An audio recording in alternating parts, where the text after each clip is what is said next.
The yellow taxi swerved sharply to the right, kicking up dust from the Arizona roadside as the roar of motorcycles filled the air.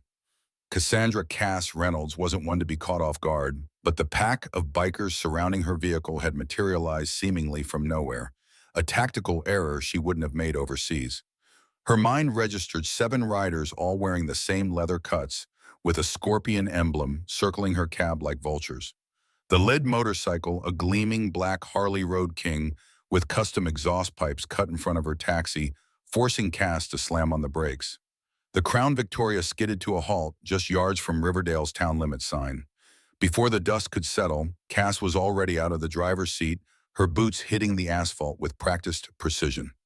No panic, just fluid motion and heightened awareness. "Well, look what we got here, boys," the lead rider called out, removing his helmet to reveal a weathered face with a jagged scar running across his left cheek. "Desert Star's finest taxi service. And would you look at that, they're hiring little girls now." Laughter erupted from the circle of men. None of them noticed how Cass's eyes had already cataloged their positions, identified potential weapons, assessed the fastest escape route. They didn't see how her stance had automatically shifted to distribute her weight evenly, ready to move in any direction. For a split second, Cass wasn't on an Arizona highway anymore. She was back in Iraq, 2008, the desert sun beating down on the armored shell of her M1 Abrams tank, the radio crackling with desperate calls for support as her unit approached a known ambush point outside Fallujah. The weight of responsibility for her crew pressing down on her shoulders far heavier than any tank hatch. "Bravo 6-4, this is Hammer 17. We are taking heavy fire from the northeast ridge. Request immediate support. Over." "Copy that, Bravo 6-4. Hammer 17 inbound. Hang tight." The biker's laughter pulled her back to the present. The leader dismounted, his heavy boots kicking up clouds of rust-colored dust as he approached. 6 feet tall, 200 pounds military posture despite the civilian clothing. Dishonorable discharge written all over him. "You lost, sweetheart. This ain't no place for someone like you," he said, circling her like she was prey. His pack tightened, their formation engines growling. Cass didn't flinch, didn't bat an eye, just stood there calm as still water, watching them with the same steady gaze she'd used when lining up tank shells on enemy positions. They always laugh, Cass thought to herself. They laugh because they don't know. They don't know I've driven 60-ton war machines through ambushes more dangerous than anything these weekend warriors could imagine. They don't know I've navigated minefields while under heavy fire. They don't know what I'm capable of. But soon enough they would. Riverdale, Arizona looked like it had been plucked straight from a 1970s Western film set and dropped into the modern era. Rugged mountains provided a dramatic backdrop to the town's modest skyline. Main Street consisted of a handful of single-story buildings with faded awnings, a small courthouse with an American flag that had seen better days, and enough dust to coat everything in a permanent sepia tone. The morning sun cast long shadows as Cass guided her taxi through the familiar streets. Her yellow 1992 Ford Crown Victoria was a local landmark impossible to miss, with its Desert Star Cab Company logo emblazoned on the doors. What the locals didn't know was what lay beneath the taxi's unassuming exterior: reinforced frame, upgraded suspension, bulletproof glass inserts, and an engine that had been rebuilt to deliver nearly twice the horsepower of a standard Crown Vic. Just like Cass herself, the taxi's true capabilities remained hidden in plain sight. She pulled into her usual parking spot outside Eddie's Diner, checking her watch. 0600 hours, old habits die hard. The diner wouldn't officially open for another 30 minutes, but Eddie always had coffee waiting for her. Their morning ritual hadn't changed in the 3 years since she'd returned to civilian life.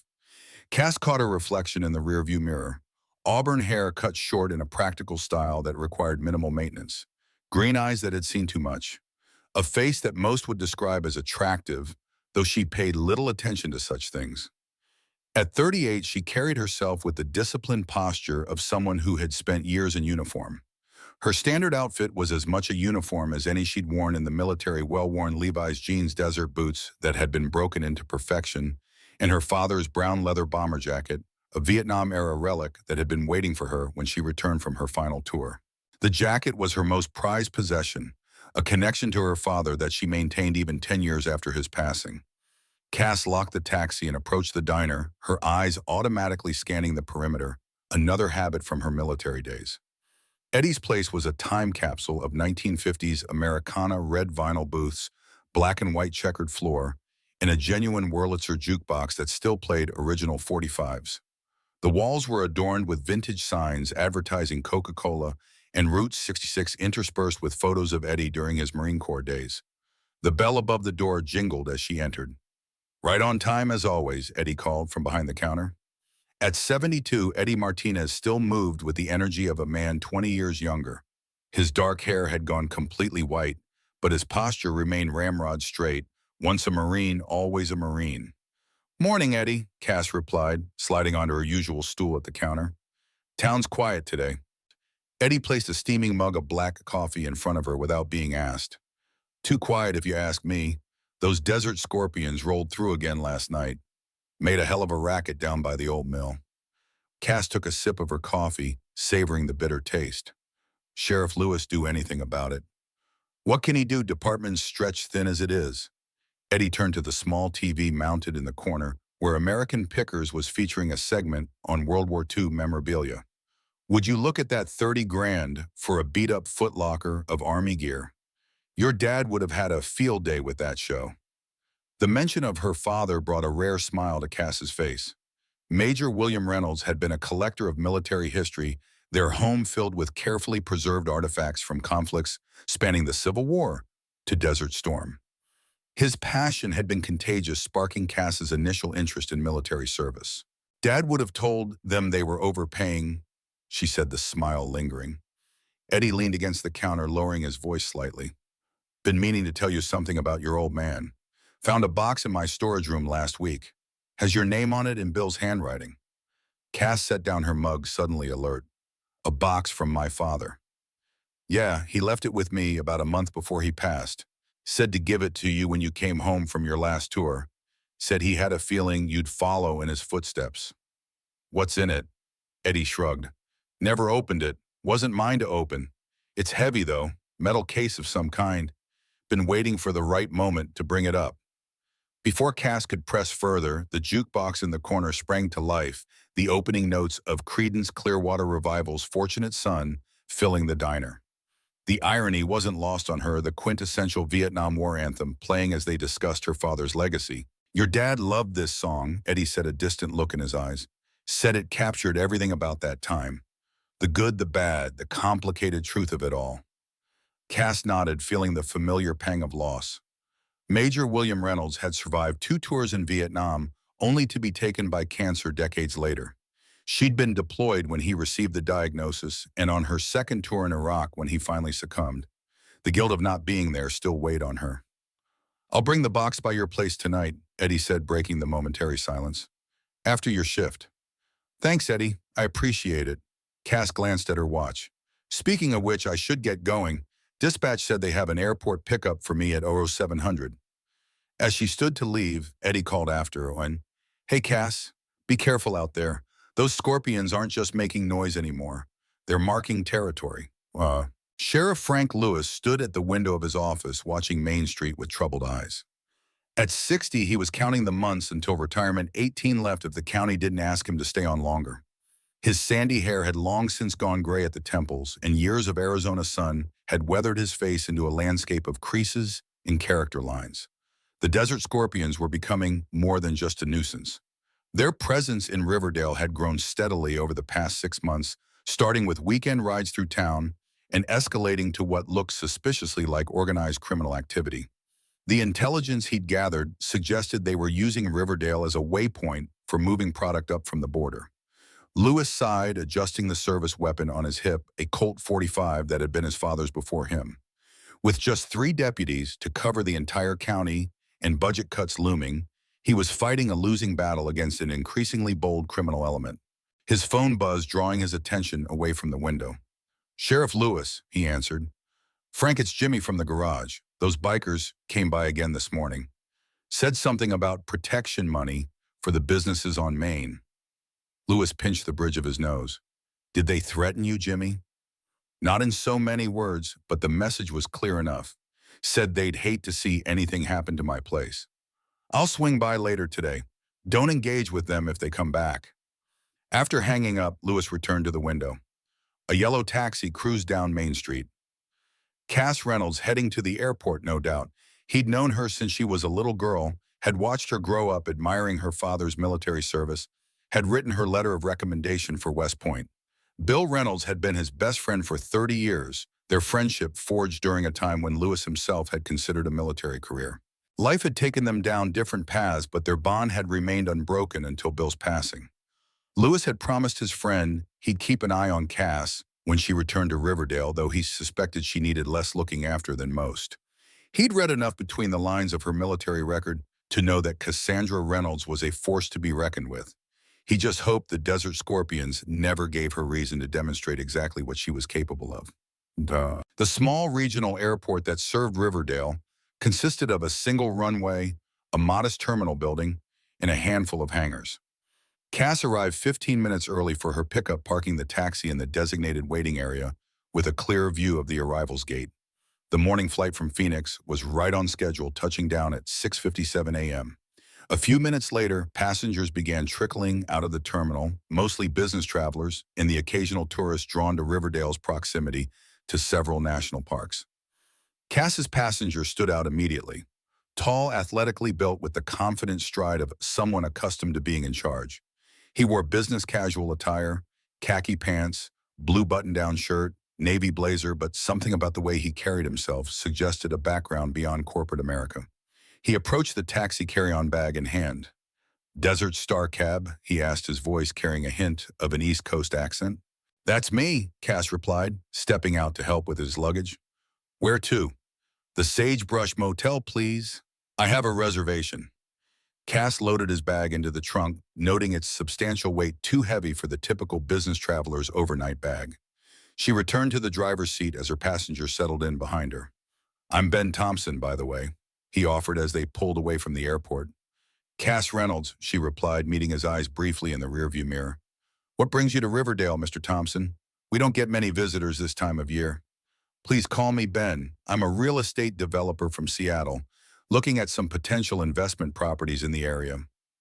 His answer came a beat too quickly, too rehearsed. "Riverdale's an interesting choice for investment," Cass remarked, navigating the taxi onto the highway that connected the airport to town. "Not exactly a booming market," Ben smiled. "Sometimes the best opportunities are in overlooked places.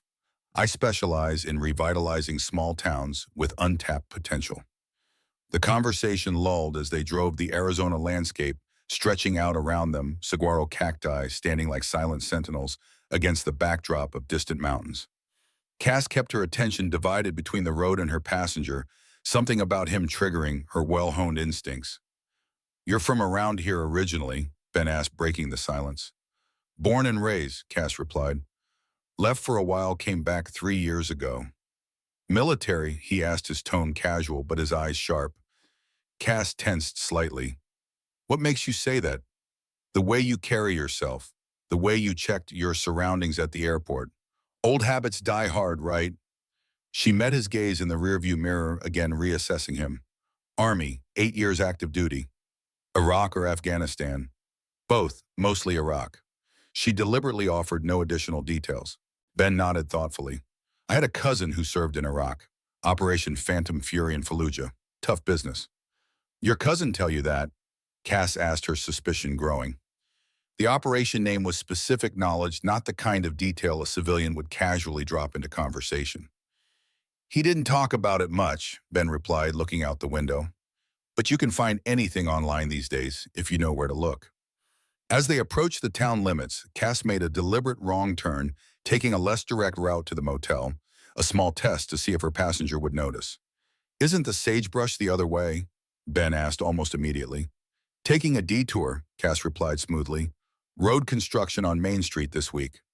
It was a lie, and from the knowing look in Ben's eyes, he was aware of it. But he played along, settling back into his seat without further comment. At a stoplight, Cass adjusted her sleeve, revealing a small tattoo on her inner wrist, the insignia of the U.S. Armored Division. It was normally hidden by her watch or jacket cuff, but she deliberately exposed it, watching Ben's reaction in the mirror. His eyes flickered to the tattoo recognition flashing across his face before he quickly masked it. "That's an interesting design," he said, his tone carefully neutral. Just something I picked up overseas, Cass replied. The light changed and she accelerated through the intersection. In her peripheral vision, she caught Ben checking something on his phone, angling the screen away from her line of sight. Though his movements were subtle, she recognized the behavior he was researching, her confirming information he already had. This was no real estate developer. The question was, who was Ben Thompson really, and what did he want with Riverdale, or with her? The rusty wrench garage sat at the edge of town, a sprawling compound of repair bays, storage buildings, and a salvage yard that contained automotive treasures dating back to the 1950s. The main building was a converted barn with a corrugated metal roof that amplified the desert heat in summer and the rare rainfall in winter. Cass pulled into the gravel lot after dropping her mysterious passenger at the Sagebrush Motel. She'd been coming to the garage every Saturday for the past year, slowly restoring a 1967 Ford Mustang Fastback that she'd purchased as little more than a rusted shell. The project had become her therapy, a tangible way to rebuild something beautiful, from broken parts and a metaphor she tried not to examine too closely. Jimmy Carson, the garage's 70-year-old owner, waved from beneath the hood of a Chevy pickup as she approached. "She's all yours, Cass. Mike's already got her up on the lift." Cass nodded her thanks and headed to the back bay where her Mustang waited. The classic car's midnight black paint job was only half completed, the front gleaming, while the rear quarters remained in primer. Despite its unfinished state, the vehicle's iconic lines were unmistakable. Mike Wilson, Eddie's 17-year-old grandson, was already at work, his lanky frame bent over the engine compartment. He straightened when he heard her approach, wiping grease from his hands onto an already stained rag. "Morning, Cass," he greeted her, his face lighting up. "I got those brake lines you needed. Jimmy let me start on the rear drums, but I waited on the front discs like you said." Cass smiled, genuinely fond of the teenager. "Good man, those front discs need a special touch. I'll show you the trick to it." For the next hour, they worked side by side, Cass guiding Mike through the intricacies of classic car restoration. The boy was a natural mechanic with an intuitive understanding of how things worked. More importantly, he listened and learned with a respect that reminded Cass of her early days in the military. "So," Mike said eventually as they took a break to hydrate in the Arizona heat, "my grandfather says you used to drive tanks. That true?" Cass took a long drink from her water bottle before answering. "Your grandfather talks too much. He says you were one of the best, said you earned a silver star." She capped around her water bottle, her expression giving nothing away. "Tanks are just big machines, Mike. Same principles as this Mustang, just more complicated, and with a much bigger engine." "What's it like?" he asked, his voice dropping, as if sharing a secret. "Driving something that powerful?" Cass studied him for a moment, recognizing the spark of genuine interest. "It's like nothing else on Earth. An M1 Abrams weighs over 60 tons, but it can hit speeds of 45 miles per hour on open ground. The gas turbine engine puts out 1,500 horsepower. When you're behind the controls, you feel invincible, but that's the dangerous part." "How so?" "Because you're not invincible. No machine is. The second you forget that, you put yourself and your crew at risk." She paused, memories surfacing. "The tank is just a tool. It's the people who operate it that matter." Mike nodded thoughtfully, absorbing her words with the seriousness of someone much older. "I've been thinking about enlisting," he confessed after a moment. "After graduation. Don't know if I have what it takes, though." Cass recognized the uncertainty in his voice, the same doubt she'd harbored when standing at the recruitment office door nearly 20 years ago. "Military life isn't for everyone," she said carefully. "But if you're asking if you're tough enough, smart enough, or brave enough, yes, you are. Those aren't the questions you should be asking yourself. What should I be asking? Whether it's what you really want, whether you're doing it for the right reasons." She looked him in the eye. "The military can teach you discipline, give you purpose, show you what you're capable of, but it'll also change you in ways you can't predict." Their conversation was interrupted by the distinctive rumble of motorcycles approaching the garage. Cass tensed instinctively, her hand moving to her hip, where a sidearm would have been during her deployment days. 3 motorcycles pulled into the lot, Harley-Davidson Softails, mid-1990s models, customized with extended forks and custom exhaust systems. Each rider wore the Desert Scorpion's colors, black leather vests with the Scorpion emblem emblazoned on the back. They parked in a deliberately intimidating formation, blocking the main entrance to the garage. "Stay here," Cass told Mike, her voice shifting to the commanding tone she'd used with her tank crew. But that wasn't a suggestion. She cut him off, her eyes never leaving the bikers. Cass approached the trio with measured steps, positioning herself between them and the garage entrance. Jimmy emerged from one of the repair bays, wiping his hands on a rag, his weathered face set in a wary frown. "Can I help you, gentlemen?" Jimmy asked, his voice steady despite the obvious tension. The lead rider, a heavily tattooed man with a shaved head and a beard that reached mid-chest, dismounted. "Just paying a friendly visit, old-timer. Heard this is the best garage in town." "We're closed for private repairs today," Jimmy replied. "If you need service, you can call for an appointment." The biker chuckled, the sound devoid of humor.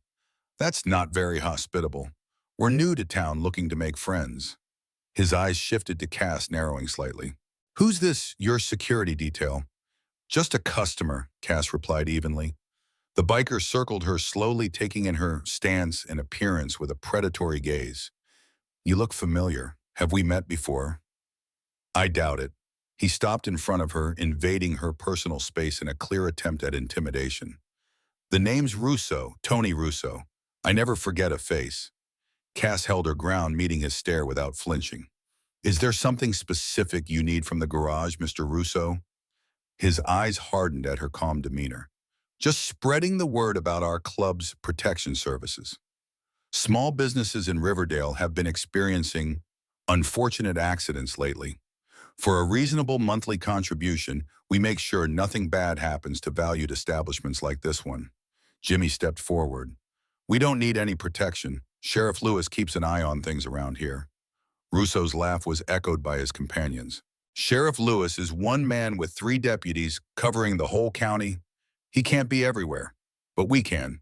He turned back to Cass, his expression calculating. "You should tell your boss to reconsider. Accidents happen, cars catch fire, tools go missing." Cass said nothing, but her eyes conveyed a clear message. This territory was protected, just not by them. Something in her gaze must have registered, because Russo took a half step back before catching himself. "Think about it, old man," he called to Jimmy. "We'll be back tomorrow for your answer." The bikers mounted their motorcycles' engines, roaring to life with unnecessary force. As they prepared to leave, one of them deliberately knocked over a tool cart near the entrance, sending wrenches and screwdrivers clattering across the concrete floor. After they'd gone, Mike emerged from the back bay, his face flushed with anger. "We should call Sheriff Lewis." "I'll handle it," Cass said, helping Jimmy pick up the scattered tools. "Those weren't just random bikers," Jimmy said quietly. "Desert Scorpions are expanding their territory from Phoenix. They've been buying up properties in town, including the Crossroads bar last month." Cass frowned. The Crossroads had been a local institution, a gathering place for veterans and a repository of military memorabilia donated by Riverdale residents who had served. "I hadn't heard that." "They're calling it the Nest now," Jimmy continued. "Stripped out all the military stuff, replaced it with their own brand of decor. It's their clubhouse right in the heart of town." Cass felt a surge of anger at the desecration of what had been a sacred space for local veterans, including her father. The Crossroads had been where Major William Reynolds had found community after retiring, where he'd shared war stories and found understanding among fellow soldiers. "What else do you know about them?" she asked.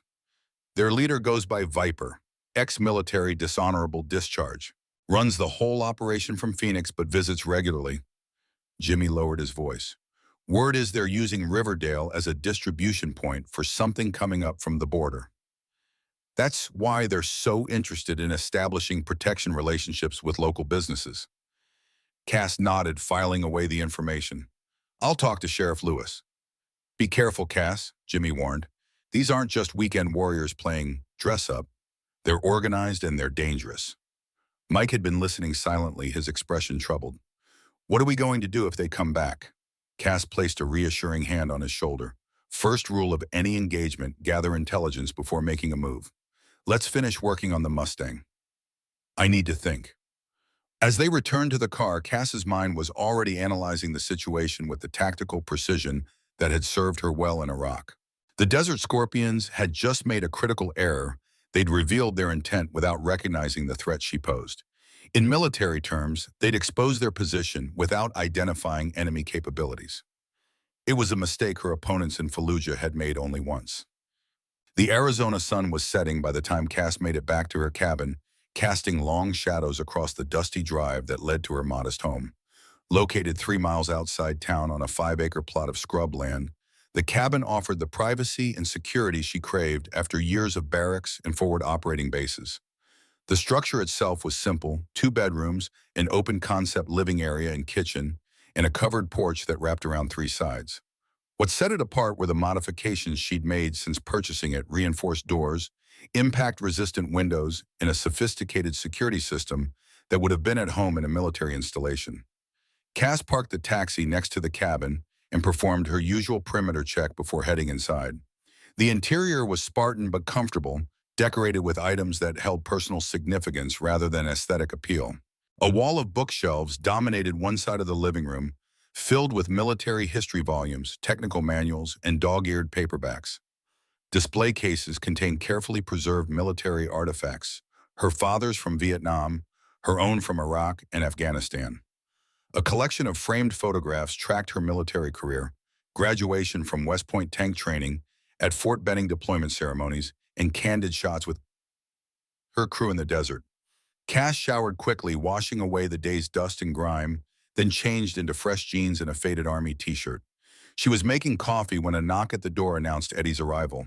He stood on her porch holding a metal case approximately 2 feet long and 1 foot wide, secured with heavy-duty latches. "As promised," he said, handing over the case. "Been in my storage room all this time waiting for the right moment." Cass accepted it with reverence, surprised by its substantial weight. "Thank you for keeping it safe, Eddie. Your father was a good man, one of the best I've ever known." Eddie hesitated, then added, "He was proud of you, Cass. Even when you were deployed and he was sick, he'd tell anyone who'd listen about his daughter, the tank commander." A lump formed in Cass's throat. "Would you like to stay while I open it?" Eddie shook his head. "That's between you and your dad, but I'd like to hear about it sometime if you're willing to share." After Eddie left, Cass set the case on her kitchen table, studying it in the warm light. The metal was military grade, designed to withstand harsh conditions. A small nameplate was affixed to the top: Macho, William Reynolds, USMC Remoret, for Cassandra. Her hands trembled slightly as she released the latches.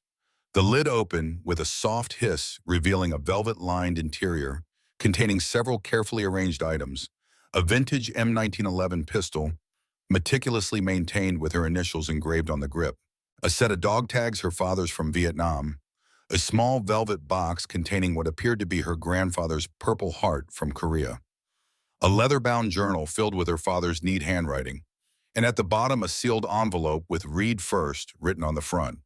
Cass opened the envelope, with careful fingers unfolding the letter inside. "My dearest Cassandra, if you're reading this, then I've already left this world and you've returned home from war. I always knew you would follow the family tradition of service, even when your mother hoped you'd choose a different path. It's in your blood, the need to stand between danger and those who cannot protect themselves. I've left you these items because each represents a chapter in our family's history of service. The pistol was your grandfather's, carried through the beaches of Normandy. The dog tags are a reminder that no matter how far we travel from the battlefield, a part of us remains there forever. The Purple Heart is to remind you that sacrifice is the price of freedom. The journal contains my own reflections on war and its aftermath. I hope it offers some guidance as you navigate your return to civilian life, a journey that can sometimes be more challenging than deployment itself. Know that I am immensely proud of the woman and soldier you have become. Whatever decorations you've earned, whatever battles you've fought, your true valor lies in your character. Remember, the warrior's greatest strength isn't found in combat, but in knowing when to set aside the sword. Find peace, Cassandra. You've earned it." Daddy Cass read the letter to twice more, her father's voice echoing in her mind as clearly as if he were sitting beside her. She wiped away a tear before carefully returning the letter to its envelope. The journal beckoned, but she wasn't ready to delve into her father's private thoughts just yet. Instead, she lifted the M1911, feeling its familiar weight and balance. The pistol had been meticulously maintained, the blued steel gleaming under the kitchen lights. She field stripped it with practiced ease, checking each component before reassembling it. As she worked, her mind drifted back to Fort Benning, 2005. The tank training facility sprawled across the Georgia landscape like a mechanized playground for adults. The summer heat had been oppressive, the training grueling, but Cass had thrived in the challenging environment. She remembered the first time she climbed into the commander's position of an M1A2 Abrams, the overwhelming array of controls, the claustrophobic confines of the turret, the incredible responsibility of directing a 120 millimeter main gun capable of destroying targets over 2 miles away. Her training officer, a grizzled master sergeant with 20 years of armored warfare experience, had been skeptical of her abilities at first. She was one of only 3 women in the program facing the unspoken but palpable doubt that a woman could effectively command a tank in combat conditions. Reynolds, he'd barked during her first live fire exercise, "You've got 30 seconds to identify range and engage that target on the ridge." Clock's ticking. Through the thermal sight, Cass had quickly located the tank silhouette half hidden behind a stand of trees. Her fingers flew over the fire control computer, inputting range and wind data.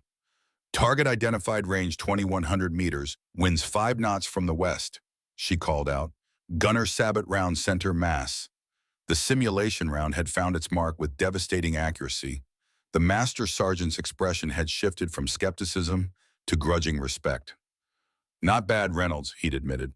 "Now let's see if you can do it while I'm shouting in your ear and the tank is moving over broken terrain." By the end of the training cycle, Cass had set a new course record for target acquisition and engagement accuracy. She became the first woman in her unit to qualify as both a tank commander and driver, a dual specialty that would serve her well in Iraq when casualties required crew flexibility. The memory shifted to her first real combat operation in Fallujah. The city had been a maze of narrow streets and bombed-out buildings, a nightmare scenario for armored vehicles designed for open desert warfare. Her tank had been supporting a Marine unit clearing a particularly contested neighborhood when they'd come under heavy fire from insurgents with RPGs. "Hammer 17, this is Bravo 64. The Marine commander's voice had crackled over the radio. "We're pinned down at the intersection, taking casualties. Need immediate fire support, over." "Copy that, Bravo 64. Cass had responded, already swinging her tank's turret toward the enemy position. "Moving to your location now." The decision to advance down the narrow street had been risky. The buildings provided perfect vantage points for RPG teams to target her tank's more vulnerable top and rear armor. But the Marines needed support, and there was no one else in position to provide it. "Driver forward, steady pace," she'd ordered. "Gunner scan rooftops, ready on the cokes." Her tank had rumbled forward, the 1,500 horsepower turbine engine roaring as they navigated through the debris-strewn street. An RPG had streaked past, missing the turret by meters. The coaxial machine gun had chattered in response, suppressing fire while they closed the distance. When they'd reached the intersection, Cass had positioned her tank to provide maximum coverage for the pinned Marines. For nearly 30 minutes, they'd held the position, the main gun delivering devastating fire to insurgent strongpoints, while the Marines evacuated their wounded. It was that action, holding position under intense fire to protect the infantry unit, that had earned her the Silver Star. The citation had read, "For conspicuous gallantry and intrepidity in action against enemy forces." Sergeant Reynolds's decisive leadership and uncommon valor reflected great credit upon herself, her unit, and the United States Army. But the medal hadn't mentioned the cost, the nightmares that followed, the hypervigilance that never fully subsided, the struggle to reconcile the person she'd been before deployment with the soldier who returned. Cass reassembled the pistol with a final click, returning to the present moment. She placed it carefully back in the case alongside her father's other treasures. The journal would wait for another day when she felt strong enough to face her father's reflections on his own wartime experiences. For now, she had more immediate concerns. The Desert Scorpions were a growing threat to Riverdale, and her mysterious passenger at the Sagebrush Motel was an unknown variable in an increasingly complex equation. Cass moved to the window, looking out at the darkening desert landscape. In Iraq, she'd learned to read the terrain to identify potential ambush points and escape routes, to distinguish between civilian and combatant.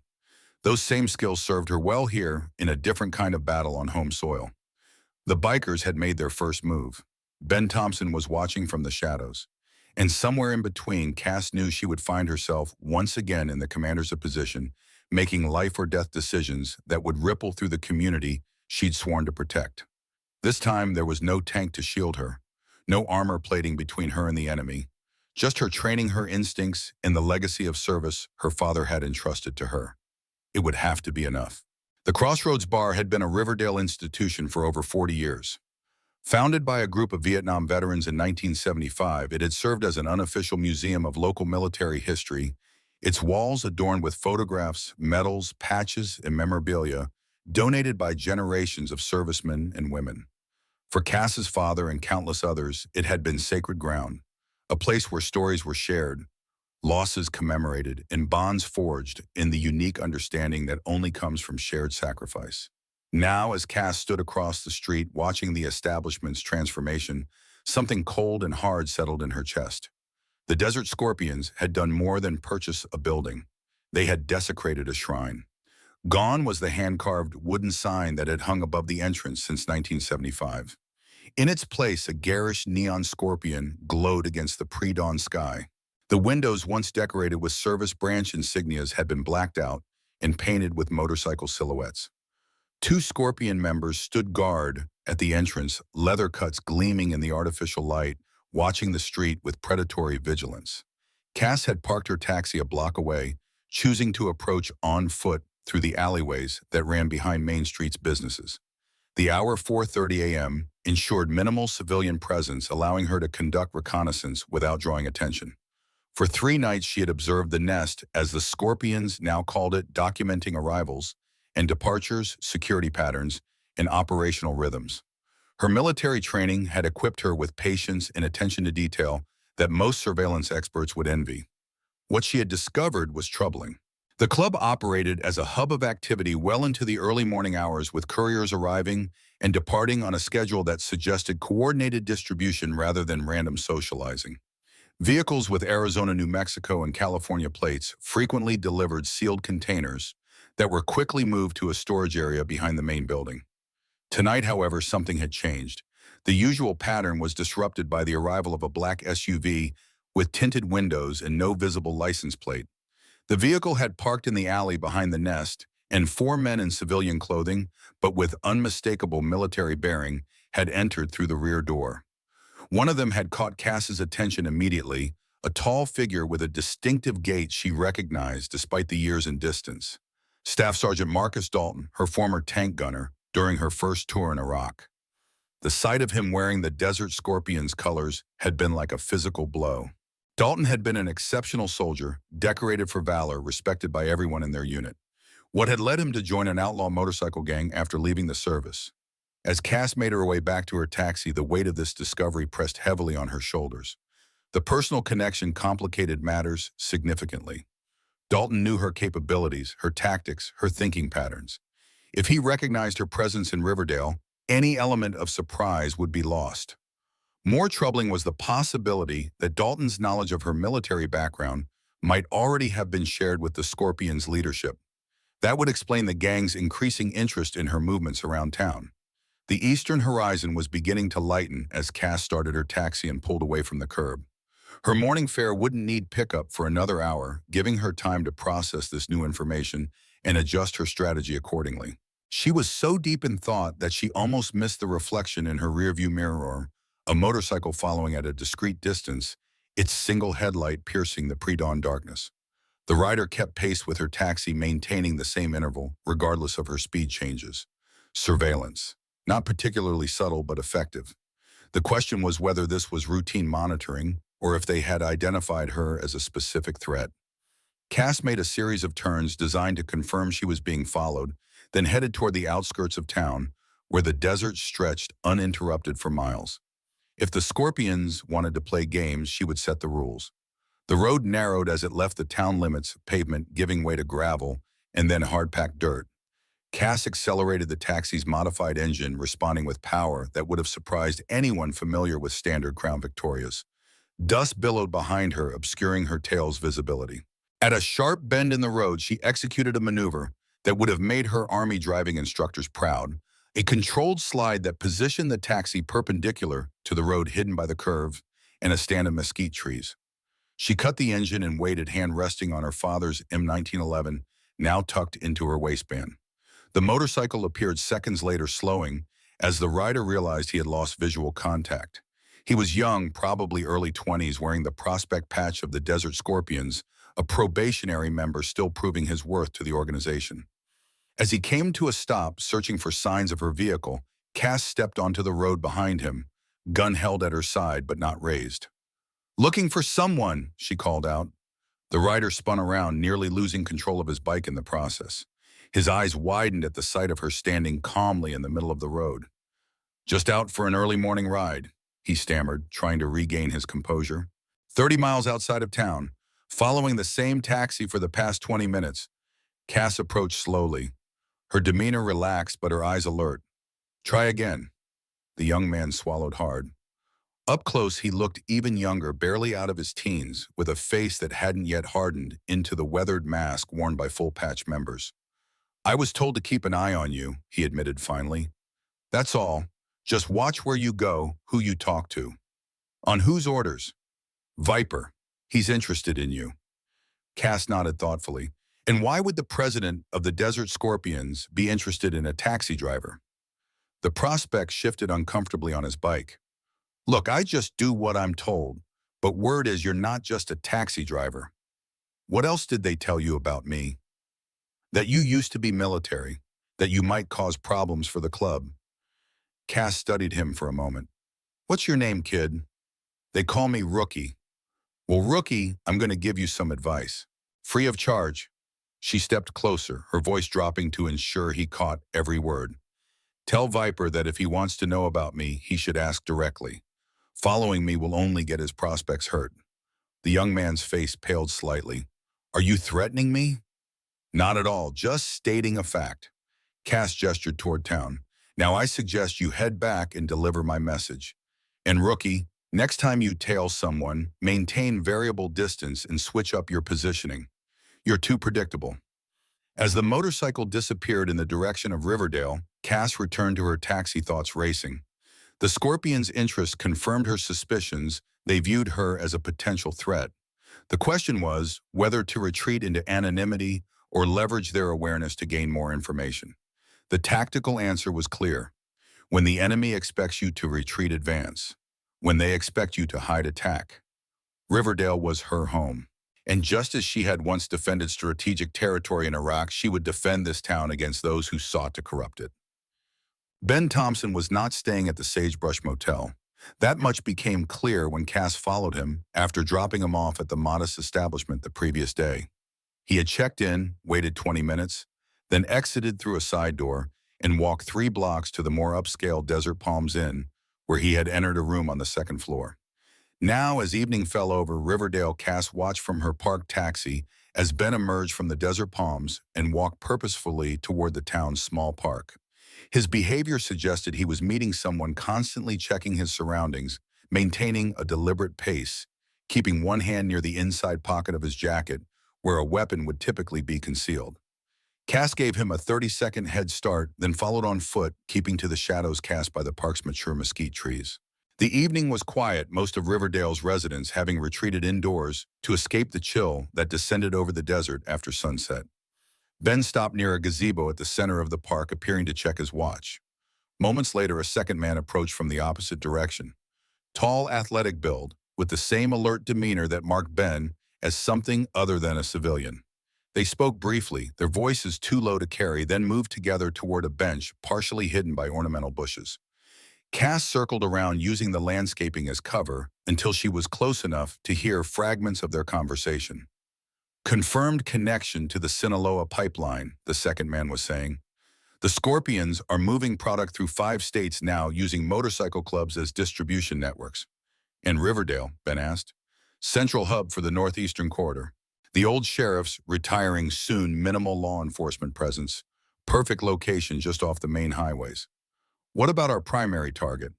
"Viper's scheduled to arrive tomorrow. Full club meeting at the Nest. This could be our chance to—" Cass's foot dislodged a small stone, sending it skittering across the concrete path. Both men instantly fell silent, hands moving toward concealed weapons. "We've got company," the second man murmured. Cass knew the moment for stealth had passed. She stepped out from behind the bushes, hands visible at her sides facing Ben directly. "Mr. Thompson," she said calmly, "quite a long way from your motel." Ben's expression flickered between surprise and grudging respect. "Ms. Reynolds, you're getting involved in something dangerous here." "I was about to say the same to you." She looked pointedly at the second man. "Aren't you going to introduce your friend?" Ben hesitated, then gestured toward his companion. "Special Agent Carter, DEA. Ms. Reynolds is the local I mentioned, former military, now operating a taxi service." Carter studied her with narrowed eyes. "You always eavesdrop on private conversations, Miss Reynolds. Only when suspicious outsiders start taking an unusual interest in my town." Cass turned back to Ben. "You're not a real estate developer." It wasn't a question, but Ben answered anyway. "No, I'm also DEA. We're running an operation targeting the Desert Scorpion's fentanyl distribution network. And you've been investigating me because—" Ben exchanged a glance with Carter, then seemed to make a decision. "Because your name came up in our research. Former Staff Sergeant Cassandra Reynolds, United States Army Armored Division. Silver Star recipient. Expert in tactical operations in hostile urban environments." "You could have just asked." "Would you have answered honestly?" Ben challenged. Cass considered this. "Probably not, but following me around town isn't exactly building trust." Carter cleared his throat. "Oh, we don't have time for this. The shipment arrives tomorrow night and we still don't have confirmation on the delivery location." "The old mill," Cass said without hesitation. Both agents stared at her. "What?" Carter asked. "The abandoned cotton mill 3 miles north of town. It's their drop point. Loading dock on the east side has been recently cleared. Tire tracks suggest heavy vehicles, and they've installed new padlocks on all the exterior doors." Cass crossed her arms. "I've been conducting my own surveillance since they threatened Jimmy's garage." Ben's expression shifted from surprise to calculation. "How would you like to help us shut them down?" Carter looked alarmed. "Thompson, this isn't protocol. We can't bring civilians into an active DEA operation." "She's hardly a civilian," Ben countered. "Former military, local knowledge, already investigating the same targets we are. We're understaffed and working against the clock." "I don't need your permission to protect my town," Cass interjected. "But I'm willing to coordinate efforts if it means getting the Scorpions out of Riverdale faster." Ben studied her for a long moment. "Operation Sandstorm," he said finally. "That's our mission designation. We've been tracking the Desert Scorpions for 14 months across 5 states. They're part of a larger network moving fentanyl from Mexican cartels into the American heartland. Over the past year, their products have been linked to at least 127 overdose deaths. The DEA believes Riverdale is being established as a regional distribution hub." Carter added, reluctantly accepting Ben's decision to bring her in. "Small town, minimal law enforcement, good highway access, close to the reservation where jurisdiction gets complicated." "And Viper?" Cass asked. "Jake Harlow." "What's his background?" Ben's eyebrows rose slightly. "You've done your homework. Harlow served with the Rangers in Somalia 1993, received a general discharge under honorable conditions in 1995, drifted for a few years, then founded the Desert Scorpions in Phoenix around 2000. Started as a legitimate motorcycle club, gradually evolved into criminal enterprise. DEA has linked him to at least 3 homicides, though nothing that would stick in court." "He's coming to Riverdale tomorrow," Carter said. "All hands meeting at the Nest. Something big is happening." Cass processed this information mentally, fitting it into the pattern she'd observed. They've been pressuring local businesses for protection payments. Jimmy's garage is just the latest. Before that, it was Eddie's Diner, the pharmacy, even the local grocery store. "Classic territory marking," Ben nodded. "It's establishing dominance while creating revenue streams that can be used to launder drug money." "What's your plan?" Cass asked. "We've got a surveillance team monitoring the Nest. Tomorrow night, when the shipment arrives at the mill, we'll have tactical units ready to move in. Federal charges maximum publicity, take down as much of the network as we can in one operation." Cass frowned. "You're assuming Viper doesn't have someone inside your operation." Carter's expression hardened. "Our operational security is tight." "So was ours in Mosul," Cass replied quietly. "Until it wasn't." A heavy silence fell between them. Ben was the first to break it. "What happened in Mosul Cass's eyes grew distant, focusing on memories she usually kept locked away. 2009. We were supporting a Special Forces extraction in the Old City, high-value target, heavily guarded compound. Our intel was perfect, too perfect. Someone had leaked our approach, route timing, even our call signs. The night around them seemed to fade as the memories surfaced, vivid and painful. Mosul, Iraq, 2009. The M1A2 Abrams tank rumbled through the narrow streets of Mosul's Old City, its 68-ton frame barely clearing the ancient buildings on either side. Inside the armored beast, Sergeant Cassandra Reynolds peered through the commander's vision block, scanning for threats in the pre-dawn darkness. Hammer 17, this is Dagger 6, the radio crackled with the voice of the Special Forces team leader. We are in position awaiting your arrival at Checkpoint Echo. Over. Cass keyed her mic.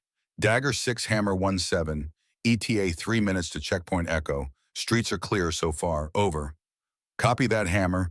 Be advised our intel confirms the target is on site with approximately 15 guards. Once we breach the compound, we'll need your position secured for our exfil. How copy?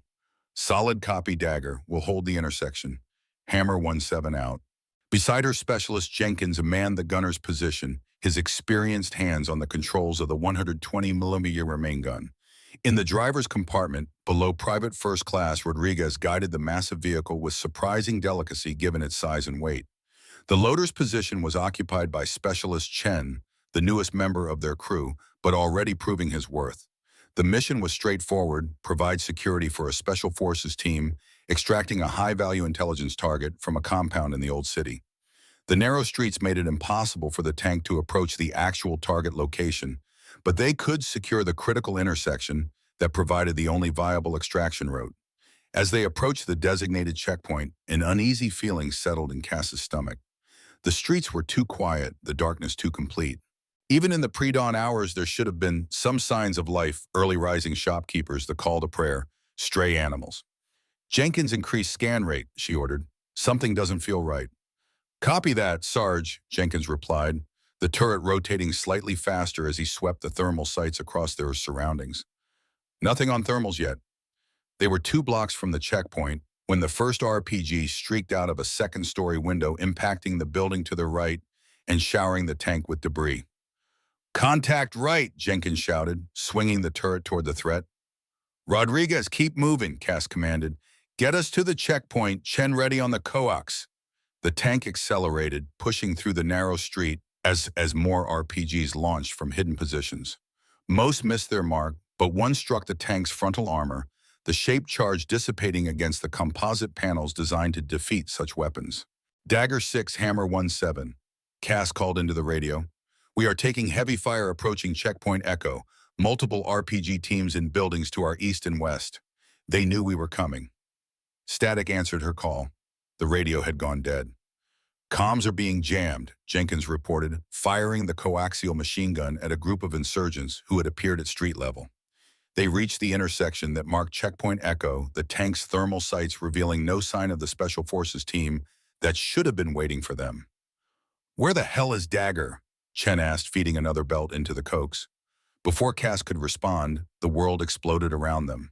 A massive IED detonated beneath the intersection, the shockwave rocking even the 68-ton Abrams. The blast was immediately followed by coordinated RPG fire from all directions, a textbook L-shaped ambush that left them with no clear escape route. Back up, Cass ordered. Rodriguez, get us out of the kill zone. The tank lurched into reverse, but a secondary explosion disabled the right track, leaving them immobilized in the center of the intersection. RPGs continued to rain down, most glancing off the tough armor, but each impact weakening their protection. Sarge, we're sitting ducks here, Jenkins said, his voice steady despite the chaos. Main gun on that building, 10 o'clock. The 120mm cannon roared, sending a high explosive round into the building that housed the heaviest concentration of RPG teams. The structure partially collapsed temporarily, reducing the incoming fire. Dagger 6, Hammer 17. Cass tried again. We are immobilized at Checkpoint Echo under heavy attack. Request immediate assistance. Over. This time a broken transmission came through. Hammer, ambush, pulled back, cannot assist. The Special Forces team had been ambushed as well and had been forced to abort their mission. No help would be coming. Cass made a rapid assessment. Their tank was disabled but still combat effective. The enemy forces were well prepared and numerous, but primarily armed with light weapons that couldn't penetrate their armor, except through lucky hits on vulnerable points. Their biggest threat was being surrounded until a heavier weapon, perhaps a recoilless rifle or larger IED, could be brought to bear. Jenkins continued suppressing fire. Chen, prepare to evacuate if I give the order. Cass switched to the battalion frequency. Any hammer element, this is Hammer 17. We are disabled and under attack at grid coordinates Delta Echo 379er. Request immediate fire support. Over. A response came almost immediately. Hammer 17, this is Hammer Actual. We have your position. Quick reaction force is spinning up ETA 15 minutes. Can you hold over? 15 minutes. In combat terms, an eternity. We'll hold, Cass replied with more confidence than she felt. For the next 10 minutes, they fought a desperate battle, the tank's weapon systems gradually degrading as ammunition ran low and systems were damaged by the continuous assault. Jenkins took shrapnel to his arm when an RPG detonated against the turret ring, but he remained at his post, blood soaking through his sleeve. Then, through a brief lull in the firing, Cass heard the distinctive sound of American M4 carbines somewhere to their north. Someone's engaging the insurgents, Chen reported. Hammer 17, this is Valor 22. A new voice broke through on the radio. We're a Marine fire team that was operating nearby. Heard your distress call. We're moving to your position from the north, engaging hostile forces as we advance. Over. Hope surged through Cass. Valor 22, this is Hammer 17. We're the disabled tank at the intersection. Be advised we have limited visibility and our weapons hot. Identify yourselves clearly on approach. Over. Copy that, Hammer. We're coming in with IR strobes on our helmets. 4 Marines moving in a diamond formation, ETA 2 minutes. True to their word, the Marine fire team appeared minutes later, their infrared strobes visible through the tank's thermal sights. They moved with practiced precision, clearing buildings as they advanced toward the disabled Abrams. Jenkins, cover their approach, Cass ordered. Chen, prepare to open the loader's hatch when I give the word. The Marines reached the tank, taking cover behind its massive hull as insurgent fire continued to pepper the intersection. Sergeant Reynolds, a voice called up. Staff Sergeant Michaels, USMC. We need to get your wounded out of there. QRF is inbound, but there's a large enemy force moving in from the east. Heavy weapons, technical vehicles. Cass made her decision. Jenkins is wounded. He goes first. Chen popped the hatch. The loader's hatch opened, and the Marines provided covering fire as Chen helped Jenkins out of the turret and down to the waiting Marines. The gunner protested weakly, but his blood loss had weakened him too much to resist. Chen, you go next, Cass ordered. What about you, Sarge? Chen asked, hesitating at the hatch. I'm staying with the tank. It's still operational, and those technicals will tear us apart in the open. Go. Chen reluctantly evacuated, leaving Cass alone in the tank. She moved to the gunner's position, taking control of the weapon systems. The main gun had 3 rounds remaining, and the Cokes had half a belt of ammunition, not much, but enough to cover the Marines' retreat if used judiciously. Staff Sergeant Michaels, she called down, get your team and my men to cover. I'll hold this position until the QRF arrives. Negative, Sergeant, Michaels replied. We're not leaving you alone. That's an order, Marine. Your team can move faster without dragging wounded. I've got better protection in here than you do out there. Now move? There was a moment of hesitation then. Understood. We'll send the QRF straight to you. Good luck, Sergeant. Cass watched through the thermal sights as the Marines moved out, supporting Jenkins between them, while Chen provided additional security. They disappeared into an alleyway just as the first technical vehicle, a pickup truck mounted with a heavy machine gun, appeared at the eastern end of the intersection. Cass swung the main gun toward the new threat, her hands steady on the fire control system. The 120mm cannon boomed the high explosive round, transforming the technical into a fireball that illuminated the entire street. 2 more technicals appeared, and Cass dispatched them with her remaining main gun rounds. With the main gun empty, she switched to the coaxial machine gun, using short-controlled bursts to conserve ammunition. Insurgents were closing in from multiple directions, now emboldened by the departure of the Marines and sensing the tank's increasingly desperate situation. The Cokes ran dry, just as the sound of helicopter rotors became audible overhead. Apache attack helicopters from the QRF had arrived their 30mm chain guns, strafing insurgent positions with devastating effect. Minutes later, Bradley fighting vehicles rolled into the intersection, disgorging infantry who quickly secured the area. A lieutenant approached the tank, calling up to the turret. "Sergeant Reynolds, Lieutenant Parker, QRF commander. Area is secure. You can come out now." Cass attempted to stand, only to discover that she couldn't feel her left leg. Looking down, she saw that shrapnel had penetrated the commander's station at some point during the battle, embedding itself in her thigh. The adrenaline had masked the pain, but now that the immediate danger had passed, shock was setting in. "I'm hit," she called down. "Left leg, can't stand." Medical personnel were quickly summoned, and Cass was extracted from the damaged tank and evacuated to the combat support hospital. Her actions had saved the lives of her crew and the Marine fire team, but the cost had been high. 3 weeks later, as she recovered in a hospital in Germany, she learned the full extent of the disaster. The mission had been compromised from the start. Someone had leaked the operational details to insurgent forces, resulting in coordinated ambushes against both the Special Forces team and her tank. The high-value target had escaped. 2 Special Forces operators had been killed, and the intelligence opportunity had been lost. Jenkins recovered from his wounds, but was medically retired. Chen received a Purple Heart and continued his service. Rodriguez, who had been relatively unscathed in the initial attack, was killed 2 months later in a separate incident. Cass herself received the Silver Star for her actions, but the physical and psychological wounds ran deep. The betrayal, knowing that someone on their side had compromised the mission, left a scar that would never fully heal.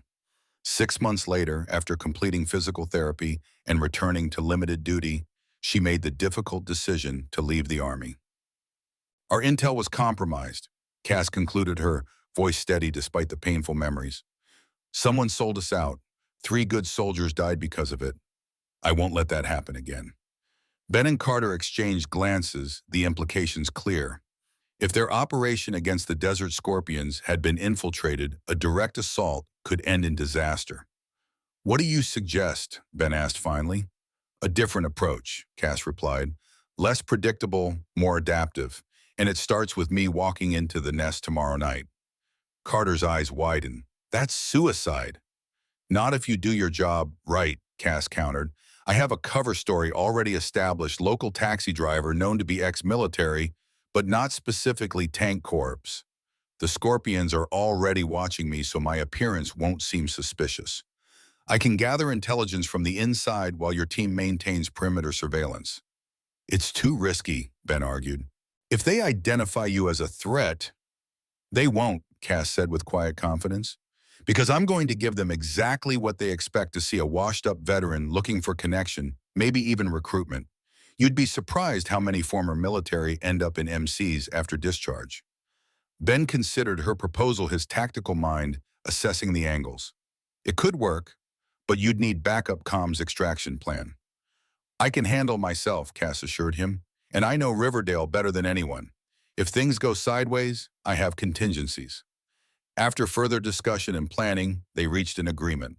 Cass would enter the nest the following evening, posing as a curious local interested in the club.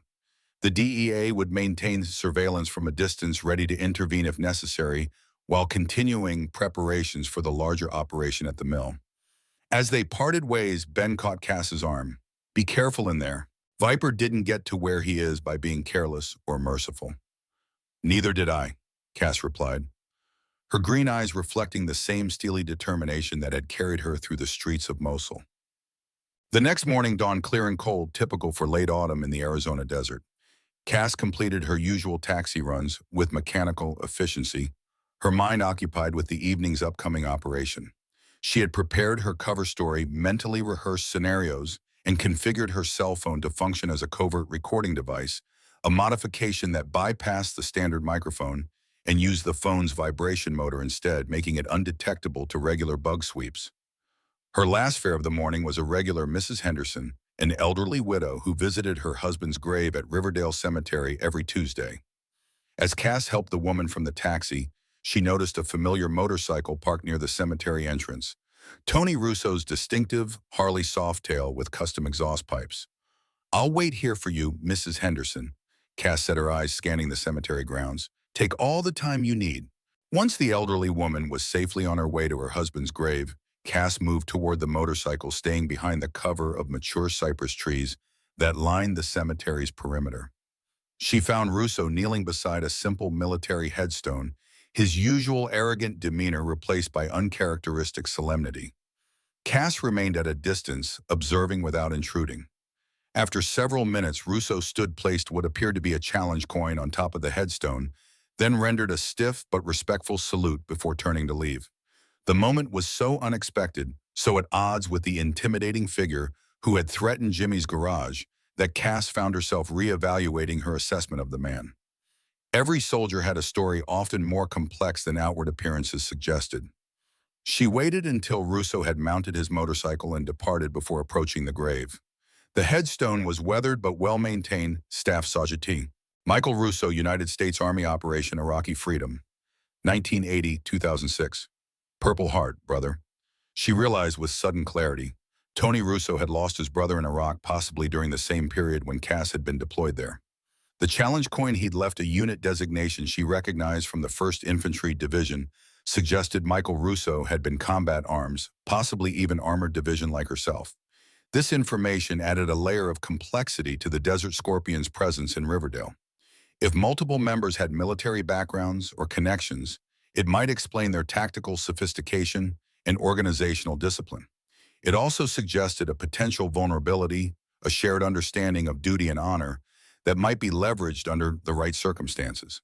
Cass returned to her taxi, her tactical assessment evolving with this new insight. Mrs. Henderson emerged from the cemetery shortly thereafter, and they drove back to town in thoughtful silence. By early afternoon, Cass had completed her regular fares and returned to her cabin to prepare for the evening's infiltration of the nest. She was securing her father's M1911 in a hidden compartment beneath her bed when her cell phone rang, an unknown number with a local area code. "Reynolds," she answered cautiously. "Cass, it's Jimmy." The garage owner's voice was tight with tension. "They came back, the Scorpions.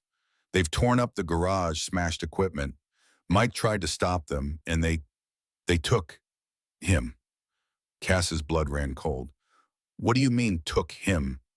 "They forced him onto one of their bikes, said they'd teach him some respect. I called Sheriff Lewis, but he's out on the reservation dealing with some incident. His deputy said they'd look into it, but you know how stretched thin they are." "When did this happen?"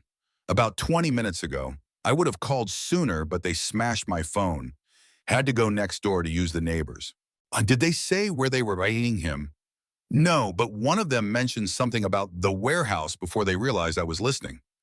Cass's mind raced. The warehouse could only mean the old cotton mill north of town, the same location the DEA had identified as the Scorpion's drop point for tonight's shipment. "Jimmy, listen carefully. I want you to call Ben Thompson at the Desert Palms Inn, room 212. Tell him what happened and that Cass said the package has been moved to the warehouse early. He'll understand." "What are you going to do?" "What I was trained to do," Cass replied, her voice hardening with resolve. "Find our people and bring them home." After ending the call, Cass moved with focused efficiency.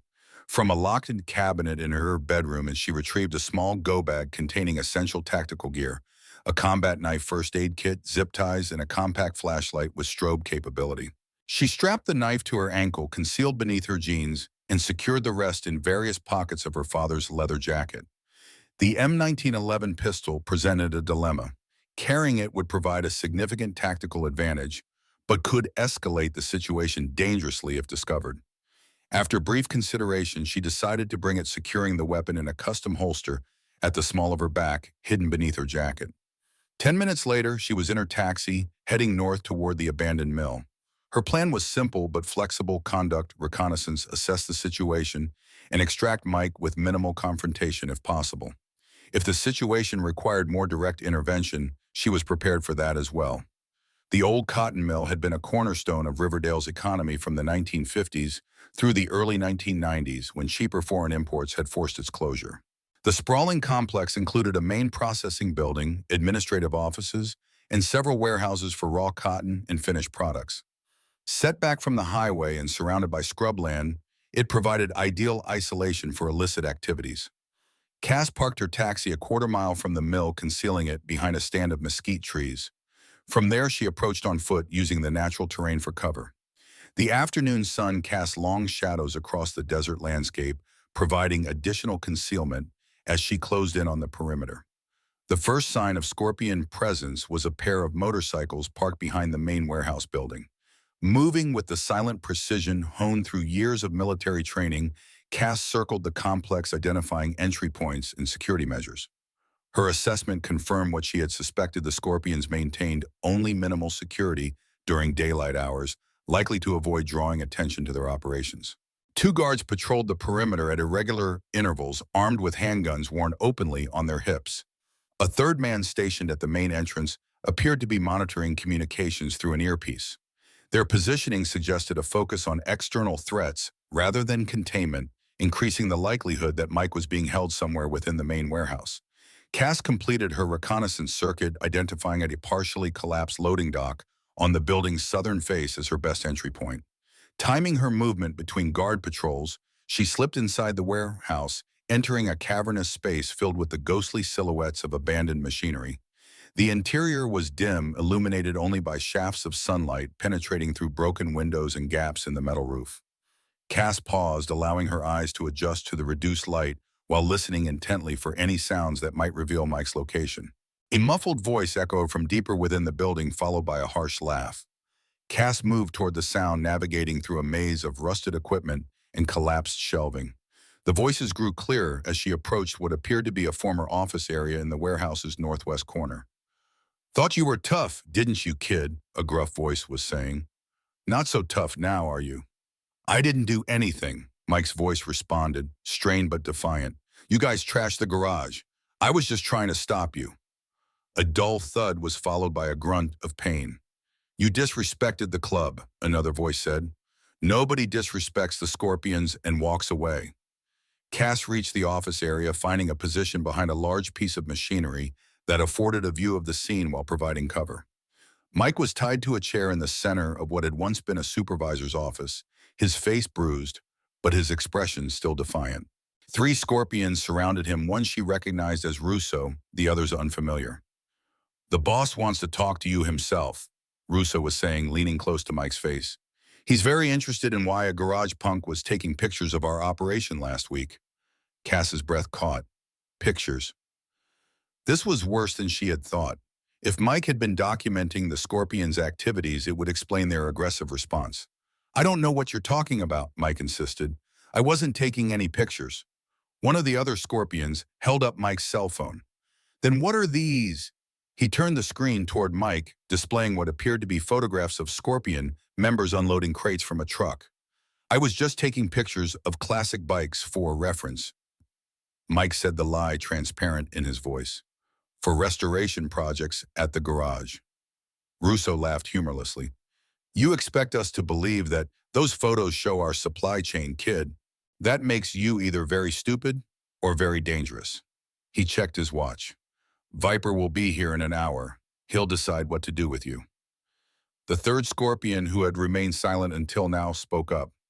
"We should check his cloud storage. Kids these days back everything up automatically." "Already on it," the one holding the phone replied. His password was pathetic. Mustang 67, real original. Cass's tactical assessment shifted rapidly. If they accessed Mike's cloud storage, they might find additional photographs or evidence that could further endanger him. Moreover, the mention of Viper's imminent arrival added a critical time constraint. She needed to act before the Scorpion's leader appeared and complicated the extraction. Her initial plan had been to wait for Ben and the DEA to respond to Jimmy's message, but Mike's situation was deteriorating too quickly. She would need to create a diversion, isolate the guards, and extract Mike before reinforcements could arrive. Cass retreated silently to the warehouse's main area, identifying key structural elements and potential diversion points. The building's ancient electrical system, though largely non-functional, still had junction boxes and conduit that might prove useful. Near the loading dock where she had entered, she found what she was looking for, an old fire alarm system with manual pull stations. Working quickly, she used her knife to pry open the nearest pull station, exposing the wiring inside. With careful manipulation, she cross-connected several wires, creating a short circuit that would trigger the alarm system when activated. She then moved to the opposite side of the warehouse, where she located the main electrical panel. Using her flashlight, she identified the circuits that likely controlled the office area where Mike was being held. Diversion-prepared Cass circled back toward the office, positioning herself for rapid intervention. She drew the M1911, checking that a round was chambered before returning it to its holster. The weight of the weapon against her back was reassuring, a tangible connection to her father and a reminder of her training. With a deep breath, she activated the fire alarm by completing the circuit she had prepared. The effect was immediate and dramatic.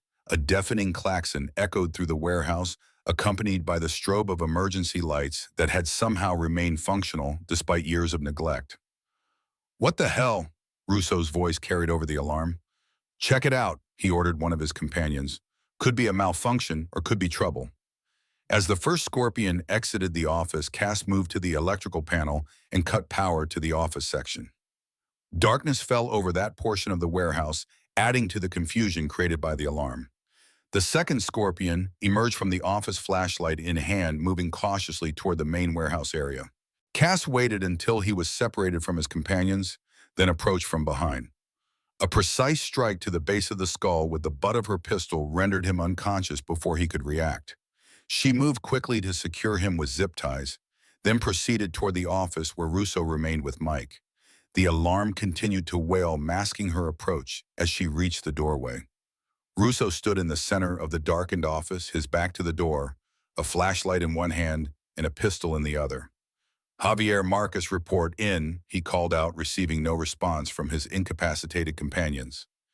Cass stepped into the doorway, her own weapon raised. "Let the boy go, Russo." He spun around, gun rising instinctively toward the sound of her voice. "Reynolds, what the—" "Lower your weapon," Cass commanded, her voice cutting through the noise of the alarm. "I don't want to hurt you, but I will if I have to." Russo's eyes narrowed, assessing his options. His gun remained pointed in her general direction, though the darkness made accurate aim difficult.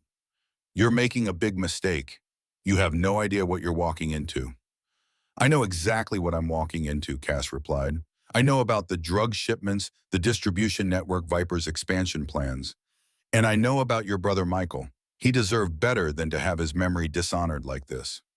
A flash of genuine pain crossed Russo's face at the mention of his brother. "You don't know anything about me or my brother. I know he was a soldier. I know he died serving his country. And I know he wouldn't want you involved in something that's destroying the same communities he fought to protect." Russo's gun wavered slightly. "You don't get to talk about him. I served in the same war, Russo. Different unit, same fight. Your brother and I both took an oath to protect this country, not prey on it." For a moment, Cass thought her words had reached him. Then his expression hardened. "Nice speech, but business is business." His finger tightened on the trigger. Cass fired first, her bullet striking Russo's shoulder with surgical precision, enough to disable his shooting arm without causing life-threatening injury. He cried out in pain, his weapon clattering to the floor as he stumbled backward. Moving quickly, Cass kicked his gun aside and approached Mike, using her knife to cut the zip ties binding him to the chair. "Can you walk?" "Yeah," Mike nodded, rubbing his wrists. "They roughed me up a bit, but nothing's broken." "We need to move, now." Cass helped him to his feet, keeping her weapon trained on Russo, who was clutching his wounded shoulder, his face contorted with pain and anger. "You're dead," Russo spat. "Both of you. When Viper finds out, he'll have bigger problems than us." Cass cut him off. "The DEA is closing in on your operation. This whole thing is about to come crashing down." She secured Russo with zip ties tight enough to prevent escape, but loose enough to avoid aggravating his wound. "That shot is a through and through, clean, minimal tissue damage. You'll live, which is more consideration than you showed Jimmy or Mike." Cass and Mike moved quickly through the warehouse, heading for the southern loading dock where she had entered. The fire alarm continued to sound, covering their departure as they slipped outside into the late afternoon sun. "My taxi is about a quarter-mile south," Cass told Mike, as they put distance between themselves and the warehouse. "Can you make it?" "Yeah." He nodded, though his face was pale with shock and exertion. "What about the other Scorpions? Won't they come after us?" "They'll be busy dealing with the DEA," Cass replied. Ben Thompson isn't a real estate developer. He's a federal agent, and he's about to bring down the hammer on the Desert Scorpions. They reached the taxi without incident, Cass helping Mike into the passenger seat before sliding behind the wheel. As she started the engine, Mike pulled his battered phone from his pocket. "I need to tell you something," he said, his voice shaking slightly. "Those pictures they found I took a lot more than they saw. I've been documenting their operation for weeks. Deliveries, members, license plates, everything." Cass stared at him in disbelief. "Why would you do something so dangerous?" "Because of what you said about serving a purpose greater than yourself." Mike's expression was earnest despite his bruised face. "I wanted to help clean up Riverdale, make it the kind of place your dad and my grandpa fought for. So I started watching the nest, taking pictures whenever I saw something suspicious." "And you sent these pictures to someone?" Cass asked, remembering Jimmy's mention of Sheriff Lewis. Mike nodded. "Sheriff Lewis. He's been collecting evidence for a case against the Scorpions. Said he needed solid proof before he could move against them, especially with retirement coming up. He wanted one last big case to close out his career." Cass's tactical mind processed this new information rapidly.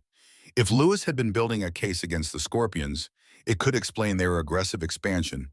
They were racing to establish operations before law enforcement could shut them down. It also suggested that Lewis might be in danger if the Scorpions discovered his investigation. As they drove back toward town, Cass contacted Ben using the secure channel they had established the previous night. "Package is secure," she reported, using their agreed-upon code to indicate that Mike had been rescued. "But we have a complication.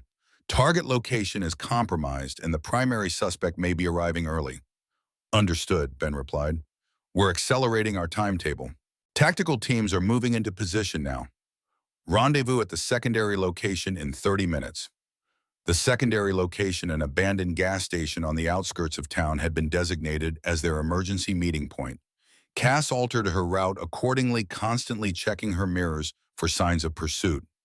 "What's going to happen now?" Mike asked, the adrenaline crash leaving him visibly exhausted. "Now," Cass replied, "we finish what you started. Those pictures you took could be the key to shutting down the Scorpions for good." Mike managed a tired smile. "Guess I did something right after all." "You did," Cass affirmed, "but next time maybe leave the covert surveillance to the professionals." As they approached the rendezvous point, Cass's phone rang, a call from Eddie. "Cass," the diner owner's voice was urgent. "Have you found Mike?" "He's with me now. We're safe." "Thank God." Eddie's relief was palpable. "But there's something else. The Scorpions just rolled into town in force, at least 20 bikes plus several trucks. They're gathering at the nest, and they look like they're preparing for war." Cass's grip tightened on the steering wheel. "Has anyone notified Sheriff Lewis?" "That's just it," Eddie replied. "No one can reach him. His deputy says he went out to the old mill about an hour ago, also after receiving an anonymous tip. He's not answering his radio." A cold realization settled over Cass. If Lewis had gone to the mill alone after the Scorpions had already discovered Mike's photos in connection to him. "Eddie, I need you to contact Ben Thompson at the Desert Palms Inn. Tell him Sheriff Lewis may be in trouble at the primary location." After ending the call, Cass turned to Mike. "Change of plans. I'm dropping you at the hospital to get checked out, then I'm heading back to the mill." "But Sheriff Lewis told me to give these to you if anything happened," Mike said, pulling a USB drive from his sock. "It's everything I sent him plus his own investigation notes. He said you'd know what to do with it if things went sideways." Cass accepted the drive, her tactical assessment shifting once again. Lewis had clearly anticipated the possibility of his cover being blown and had prepared accordingly. The question now was whether he was still alive to benefit from that foresight. They reached the hospital, where Cass handed Mike over to the emergency room staff with instructions to contact Jimmy immediately. Before leaving, she copied the contents of the USB drive to her phone, then sent the files to Ben's secure email as backup. As she drove back toward the mill, Cass's military training took over completely. The scenario had evolved from a simple extraction to a potential hostage situation involving law enforcement. The Desert Scorpions, facing exposure and law enforcement pressure, would be increasingly dangerous and unpredictable. She needed reinforcements. Not just the DEA, who would be focused on the drug operation, but people she could trust implicitly. People who understood combat operations and could function effectively in high-stress situations. Halfway to the mill, Cass pulled over and made a call to a number she hadn't dialed in nearly 3 years. "Captain Martinez," a deep voice answered. "Diego, it's Cass Reynolds. I need your help." There was a moment of silence then. "The hammer. It's been a while. What kind of help are we talking about?" "The kind that involves potential hostage rescue, armed opposition, and no official support. I wouldn't ask if it wasn't important." Another pause. "Where and when?" "Riverdale, as soon as possible, and bring Rodriguez if he's available." "We'll be there in 2 hours. Send coordinates." After ending the call, Cass felt a measure of relief. Captain Diego Martinez had been her commanding officer during her second tour in Iraq before his promotion to the Special Forces. Staff Sergeant Manuel Rodriguez had been their unit's medic, a man who could patch up wounds under fire with unshakable calm. Both had left the service around the same time as Cass, but had maintained their skills and connections in the private security sector. If anyone could help her navigate the increasingly complex situation with the Desert Scorpions, it was them. As Cass resumed her journey toward the mill, the desert landscape blurred past her windows. The familiar weight of responsibility settled on her shoulders, not just for Mike or Sheriff Lewis, but for all of Riverdale. This town had been her father's home, and now it was hers. She had defended foreign soil in the name of freedom. Defending her hometown was a duty she embraced without hesitation. The sun was beginning to set, casting long shadows across the desert as she approached the mill. This time she parked even further away, using a dry creek bed for cover. The Scorpions would be on high alert after her earlier incursion, and stealth would be essential for reconnaissance. As she prepared to approach the mill on foot, her phone vibrated with a text from Ben. "DEA teams in position, waiting for your signal. Be careful in there." Cass checked her weapons one last time, then moved out, blending into the gathering darkness with the same skill that had kept her alive in the urban combat zones of Iraq. Whatever awaited her at the mill, she was prepared to face it not as a taxi driver, but as the soldier she had always been beneath a civilian disguise. The Desert Scorpions had laughed at the taxi girl, but they were about to face the tank commander who had earned her Silver Star in the crucible of combat, and this time she was fighting for home. The USB drive's contents spread across Ben Thompson's laptop screen like pieces of an intricate puzzle. Crime scene photographs, financial records, intercepted communications, and surveillance notes. Months of careful documentation assembled by Sheriff Lewis and supplemented by Mike's amateur but surprisingly effective intelligence gathering. Cass leaned against the wall of the motel room, arms crossed, watching as Ben navigated through the files. Outside, the sun had fully set, casting Riverdale into darkness, broken only by scattered streetlights and the neon signs of businesses along Main Street. "This is comprehensive," Ben said, his voice tinged with professional admiration. "Lewis has been building this case for over a year. Financial supply chain membership structure. He's mapped the entire Desert Scorpions operation from top to bottom." "And now he's missing," Cass replied, at her tone flat. "Last seen heading to the mill after receiving an anonymous tip." Ben nodded grimly. "Classic trap. The question is whether they took him alive." "They did." Cass pushed away from the wall, moving to study a particular image on the screen. "Look at this shipping manifest Mike photographed 3 weeks ago. The Scorpions are expecting a major shipment tomorrow night, over 200 kilos of fentanyl coming up from Mexico, street value in the millions. They'll want information from Lewis before they move it," Ben agreed. "Standard procedure would be to interrogate him about how much the authorities know, who else might be involved in the investigation." Cass's jaw tightened, "Which means we have a limited window to find him." Ben continued scrolling through the files, stopping abruptly at a folder labeled Personnel. Inside were dossiers on known Desert Scorpions members, including detailed background checks. He opened one marked Harlow Jacob Viper and began reading aloud. "Jake Viper Harlow, 45.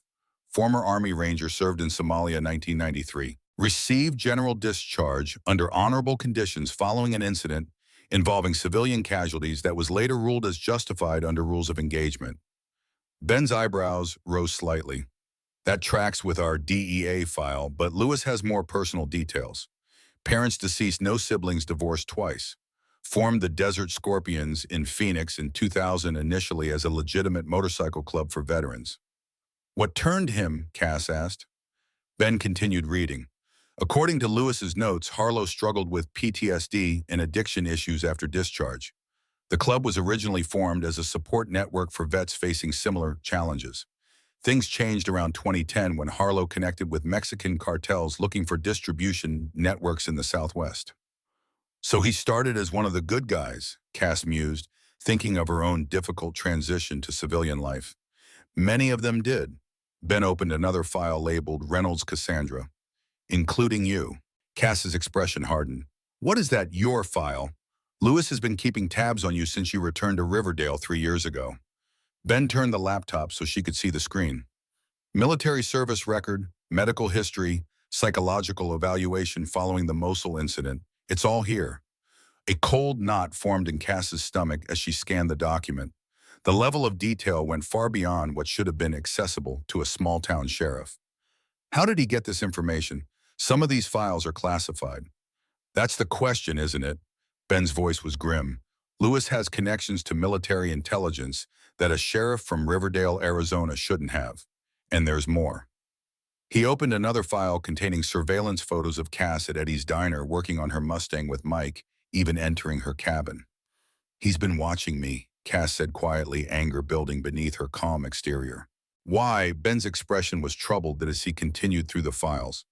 There's a note here from 6 months ago. Reynolds continues to display signs of hypervigilance and tactical awareness consistent with combat PTSD.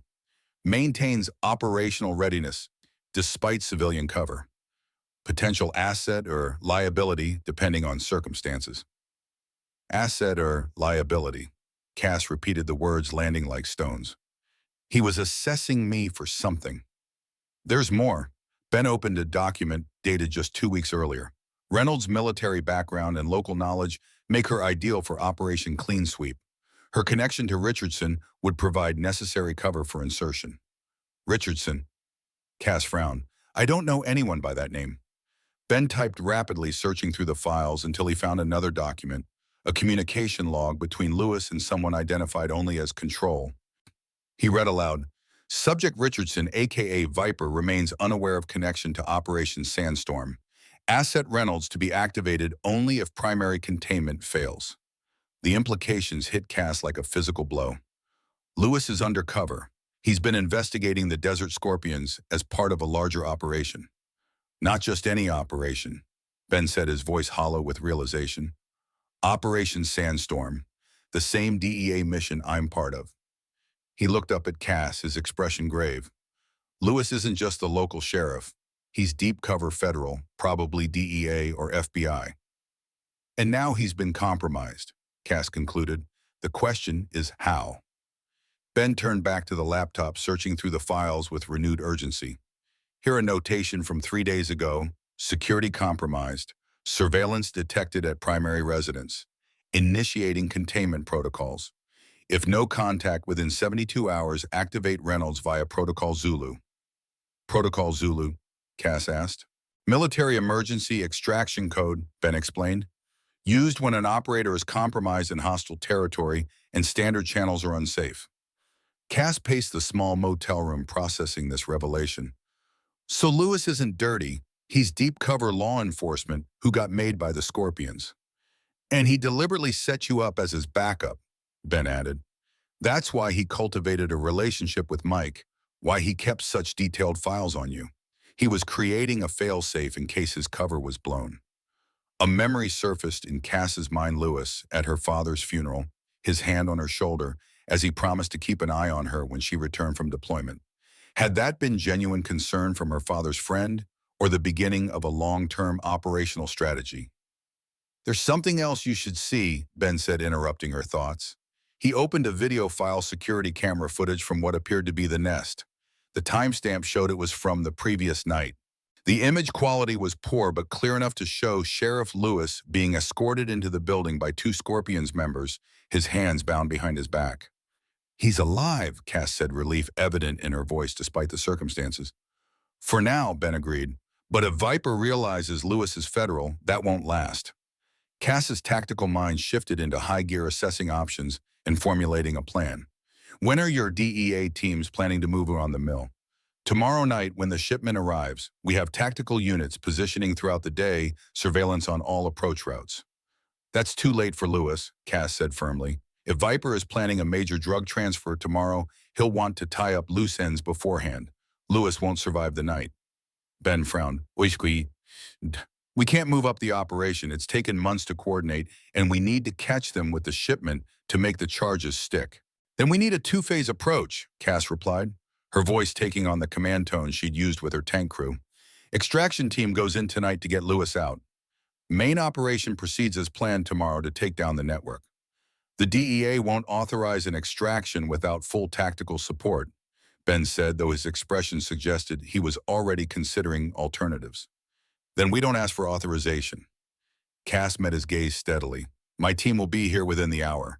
3 former special operators with experience in hostage rescue. We go in quiet, get Lewis out, leave no evidence of our presence. The Scorpions never know he's gone until it's too late. Ben was silent for a long moment, weighing the risks against his duty as a federal agent. Finally, he nodded. Officially, I know nothing about this. Unofficially, he reached into his bag and removed a small case containing communication equipment. Encrypted comms 4 units. Range of about 5 miles, completely secure. I'll monitor from here and provide any intelligence support I can. Thank you, Cass said simply. Don't thank me yet, Ben replied. If this goes sideways, we're both facing federal charges. Cass almost smiled. Wouldn't be the first time I've broken the rules to bring someone home. Captain Diego Martinez arrived exactly as promised 2 hours after Cass's call. His nondescript SUV pulled into the motel parking lot at precisely 8:30 p.m., carrying both him and Staff Sergeant Manuel Rodriguez. They moved with the efficient economy of movement that marked career soldiers alert, purposeful, without wasted motion or energy. Introductions were brief and professional. Martinez, now 40, had maintained the physical conditioning of his active duty days, his frame solid and powerful beneath civilian clothes. His dark eyes missed nothing, scanning the motel room and assessing Ben with a single glance. Rodriguez, 42, was leaner, but no less formidable, with the calm demeanor common to experienced combat medics who had seen the worst humanity could offer and remained unshaken. Appreciate you coming on short notice, Cass said after explaining the situation. Martinez nodded. The hammer calls, we answer. Simple as that. Besides, Rodriguez added with a hint of a smile, civilian life gets boring sometimes. They gathered around Ben's laptop to review the intelligence and develop their extraction plan. Ben had compiled all available information on the nest's layout, security measures, and personnel patterns. Mike's photographs, combined with Lewis's surveillance notes, provided a comprehensive picture of the target. Main entrance here, Martinez indicated on the schematic Ben had created. 2 guards at all times, rotating every 4 hours. Side entrance on the east used primarily for deliveries, 1 guard. Rear exit leads to a fenced yard where they keep extra bikes and vehicles. Windows, Rodriguez asked. Blacked out on the main floor, Ben replied. Second floor has standard windows, but they're kept closed and covered. Points of ingress, Martinez continued his mind, working through the tactical problem. Cass pointed to the roof. HVAC system here. Older building, large ventilation ducts that haven't been properly secured. I spotted them during reconnaissance yesterday. Martinez nodded approvingly. Classic entry point. What about internal layout? Ben pulled up the building's original floor plan, which Luciano had obtained from city records. Main bar area here, private rooms for club members in the back. Second floor has been converted to living quarters for senior members and visiting associates. Where would they keep a prisoner?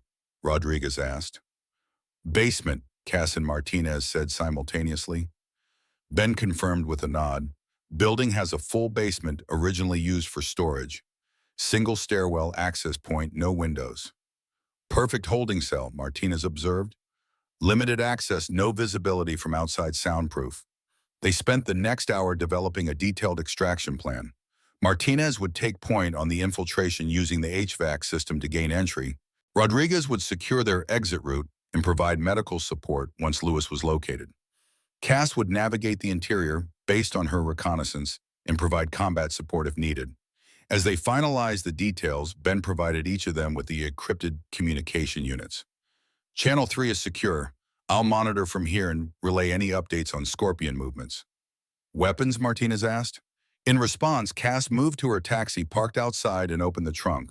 Beneath a false bottom lay a compact arsenal, her father's M1911 pistol, two silenced Glock 19s, a short-barreled shotgun, and various tactical equipment, including night vision goggles, flex cuffs, and flashbang grenades. "Souvenirs from your army days?" Martinez asked with a raised eyebrow. "My father believed in being prepared," Cass replied simply. They armed themselves efficiently, each selecting weapons and equipment suited to their role in the operation. As they prepared to move out, Ben pulled Cass aside. "Be careful in there," he said, his professional demeanor slipping slightly to reveal genuine concern. "These aren't insurgents in Fallujah. They're American citizens on American soil. Rules of engagement are different." "I know the difference," Cass assured him. "This is an extraction, not an assault. We'll use minimal force." Ben held her gaze for a moment longer, then nodded. "Good hunting, Sergeant." The nest pulsed with activity, despite the late hour, its parking lot filled with motorcycles and the low rumble of music escaping whenever the front door opened. Cass, Martinez, and Rodriguez observed from a vacant building across the street using night vision to study the patterns of movement around the club. 8 bikes at the front entrance, another 6 around back, Martinez noted, plus 3 cars with out-of-state plates. Looks like they're gathering the full membership. "Preparing for tomorrow's shipment," Cass agreed. "All hands on deck for their biggest payday." Rodriguez lowered his binoculars. "Guard rotation in 5 minutes based on previous patterns. That's our window." They moved silently through the shadows, circling around to the building's rear where a rusty fire escape provided access to the roof. Years of military training made their movements fluid and coordinated, requiring no verbal communication as they ascended to the rooftop and located the HVAC access point. Martinez made short work of the securing bolts, removing the vent cover without a sound. "I'll go first, secure the immediate area, then signal. Reynolds, you follow, then Rodriguez." The ventilation shaft was narrow but navigable, requiring them to move in a military crawl through dust-laden darkness. Cass followed Martinez's boots, her mind focused on the mission parameters, while peripheral awareness mapped their route through the building's upper structure. After approximately 30 meters, Martinez stopped at a vent opening that looked down into a dimly lit corridor. He signaled all clear, then carefully removed the vent cover and descended into the hallway. Cass followed with Rodriguez close behind. They found themselves in a service corridor on the second floor, the muffled sounds of the bar below seeping through the floorboards. Martinez pointed to a door marked basement access, confirming their primary objective location. Their advance down the corridor was methodical, clearing each room they passed with practiced efficiency. Most were empty, used for storage or as crash pads for club members. At the end of the hall, they reached the basement access door, finding it locked with a padlock. Rodriguez produced a set of lockpicks and went to work while Cass and Martinez provided security. The lock yielded within seconds, speaking to Rodriguez's skill and the lock's mediocre quality. "Comms check," Cass whispered into her microphone. "Clear copy," Ben's voice responded in her earpiece. "No change in external security posture. You're still undetected." The basement stairs descended into darkness, the wood creaking softly despite their careful tread. At the bottom, a single bulb illuminated a concrete corridor with several doors leading off it. The air was damp and stale, carrying the faint metallic scent of blood. Martinez took point, moving forward with his weapon at the ready. The first 2 doors revealed storage rooms filled with motorcycle parts and club paraphernalia. The third door was different, reinforced steel with a viewing slot at eye level. Cass approached the slot and slid it open, carefully peering into the room beyond. Inside, illuminated by a single overhead bulb, Sheriff Frank Lewis sat handcuffed to a metal chair. His face was bruised, one eye swollen shut, but he was unmistakably alive. His uniform shirt was torn and blood-stained, evidence of the interrogation he had endured. She signaled to Martinez and Rodriguez, indicating they had found their target. Rodriguez moved forward to examine the door's locking mechanism, a standard deadbolt that he defeated within seconds. As the door swung open, Lewis's head snapped up, his one good eye widening in recognition. "Reynolds, what the hell are you doing here?" "Extracting you," Cass replied, simply moving to check his restraints while Martinez secured the doorway. "Protocol Zulu right." A flash of understanding crossed Lewis's battered face. "Mike gave you the drive." "Yes, we know everything, your undercover status, the operation, all of it." Cass worked at his handcuffs with a pick. Can you walk? Probably no. Lewis grimaced as the cuffs released. Couple of broken ribs, maybe a fractured orbital socket. Nothing immediately life-threatening. Rodriguez moved in to conduct a rapid medical assessment. No signs of internal bleeding or serious trauma. He can move with assistance. We need to go, Martinez urged from the doorway. Our window is closing. They helped Lewis to his feet, supporting him between them as they moved toward the stairs. The sheriff's breathing was labored but controlled his jaw, set against the pain of movement. Wait, Lewis said suddenly. There's something you need to know. About Viper. About the operation. Save it for the debrief, Martinez replied tersely. Right now, we focus on exfil. No, Lewis insisted. You don't understand. Viper isn't... His words were cut short by the sound of the basement door opening above them. Heavy footsteps descended the stairs, accompanied by voices. Check on our guests before the meeting, a deep voice was saying. Viper wants an update on what he's told us. Martinez signaled rapidly, directing them into one of the storage rooms they had cleared earlier. They moved quickly, helping Lewis through the door and easing it shut just as the footsteps reached the bottom of the stairs. Through a crack in the door, Cass could see two Scorpions members moving down the corridor toward Lewis's former cell. One she recognized as Tony Russo, his shoulder bandaged from where she had shot him. The other was unfamiliar, taller with a shaved head and the distinctive patch of the club's enforcer on his leather vest. Shit, Russo swore as they discovered the empty room. He's gone. Sound the alarm. The enforcer drew his weapon, a heavy Desert Eagle that seemed oversized even in his large hand. Check the other rooms, he ordered, moving methodically down the corridor. Inside their hiding place, Martinez signaled their options: attempt to subdue the Scorpions silently or engage with force. Cass indicated the former, knowing that gunfire would bring the entire club down on them. As the enforcer approached their door, Martinez positioned himself beside it, ready to strike. The moment the door began to open, he moved with explosive speed, driving the butt of his weapon into the man's solar plexus, then following with a precise strike to the temple that rendered him unconscious before he could cry out. Russo, hearing the brief scuffle, turned with his weapon half drawn.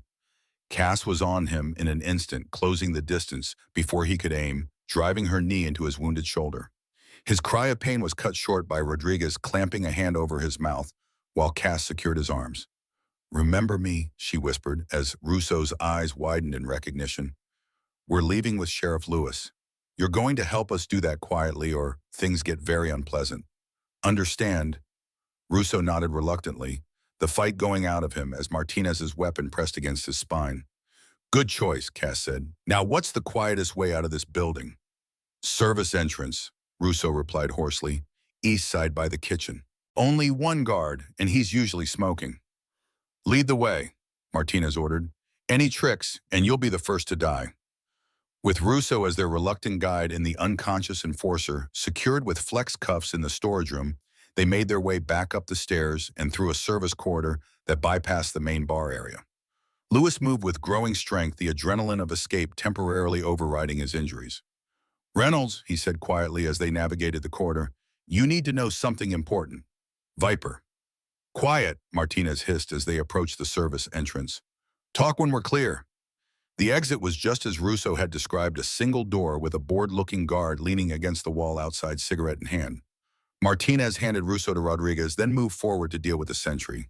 The takedown was swift and silent, a chokehold from behind, carefully applied pressure to the carotid arteries, and the guard slumped unconscious without ever seeing his attacker.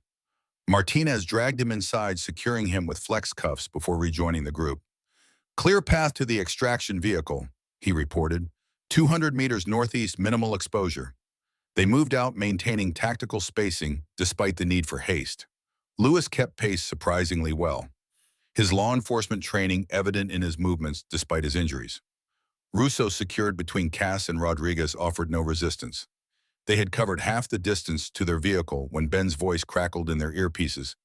Multiple tangos approaching your position from the west. Looks like a patrol returning to base. 30 seconds to contact. Martinez pointed to a narrow alley between two buildings. Cover now. They ducked into the shadows just as a group of 4 Scorpions rounded the corner, walking casually toward the nest. The bikers passed within meters of their position, close enough that Cass could smell the leather and cigarette smoke clinging to their clothes. As the patrol moved out of earshot, they resumed their path to the extraction vehicle. Rodriguez's SUV waited exactly where planned, hidden in the shadow of an abandoned warehouse with clear sight lines in all directions. "Get Lewis in the vehicle," Martinez ordered as they approached. "I'll secure our friend here." Cass and Rodriguez helped Lewis into the SUV's rear seat, while Martinez bound Russo more thoroughly, securing him in the cargo area. "Why are you bringing him?" Lewis asked, wincing as he settled into the seat. "Insurance," Cass replied, "and information. He's going to tell us everything he knows about tomorrow's shipment." They were preparing to depart when the night erupted in sound alarms blaring from the nest, shouts carrying through the darkness, motorcycles roaring to life. "They have discovered the missing guards," Martinez observed calmly. "Time to disappear." Rodriguez drove with controlled urgency, taking a circuitous route back toward the rendezvous point at Ben's motel.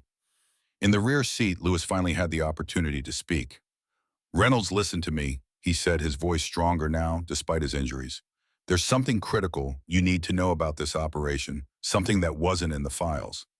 "I'm listening," Cass replied, her attention divided between his words and scanning for pursuit. "Jake Harlow Viper, he's not just a gang leader turned drug trafficker. He's working with us." The statement landed like a grenade in the confined space of the vehicle. "What?" Cass demanded. "Viper is a confidential informant," Lewis explained. "Has been for the past 18 months.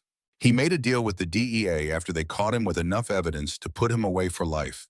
In exchange for immunity, he's been feeding information on the cartel's entire distribution network." Martinez and Rodriguez exchanged glances in the front seat, their expressions grim. "If Viper is a sidecast," said slowly, "then who was holding you prisoner? Who beat you?" "His second-in-command, Dirk Matheson. He discovered Viper's arrangement with the feds 2 days ago. There's been a silent coup within the Desert Scorpions. Matheson has taken control, and he's planning to eliminate Viper during tomorrow's shipment meeting." Cass processed this revelation, the tactical picture shifting dramatically in her mind. "Does Ben know about this?" Lewis shook his head. "Compartmentalized information. Only the operation controller and I knew Viper's status. It was too dangerous to spread that knowledge further." "So the DEA is about to raid a meeting where their star informant is present, unaware that he's working for them," Cass summarized. "And Viper himself is walking into an ambush by his own club." "Exactly," Lewis confirmed. "If we don't warn him, he's dead. If we don't alert the DEA to the changed circumstances, this whole operation could end in disaster." Rodriguez guided the SUV into the motel parking lot, pulling around to the rear entrance near Ben's room. As they exited the vehicle, Cass turned to Martinez. "Plans have changed," she said. "We need to secure these two, then develop a new approach for tomorrow." Martinez nodded, his expression suggesting he had already begun formulating alternatives. "I'll handle Russo. You brief the Fed." Inside the motel room, Ben rose from his monitoring station as they entered, his relief at seeing them quickly replaced by shock at Lewis's condition and the revelation of Viper's true role. "This changes everything," he said after absorbing the full briefing. "The tactical teams are expecting to take down a criminal organization, not extract a confidential informant during a gang coup." "Can you contact your superiors?" Cass asked. "Update the operational parameters." Ben shook his head. "Not without compromising Lewis's deep cover status and revealing that we conducted an unauthorized extraction. The entire operation could be shut down." "So we're on our own," Cass concluded. "But entirely," Lewis interjected from where Rodriguez was treating his injuries. "I have a secure channel to the operation controller. If I can reach them, we can modify the tactical approach without shutting down the larger operation." Ben provided his satellite phone, and Lewis painfully dialed a memorized number. After a brief coded exchange, he explained the situation to the person on the other end. The call lasted less than 3 minutes and consisted mostly of Lewis listening and acknowledging instructions. "We're a go," he announced after hanging up. "Modified operation parameters approved. Primary objective is now extracting Viper and securing the evidence of cartel involvement.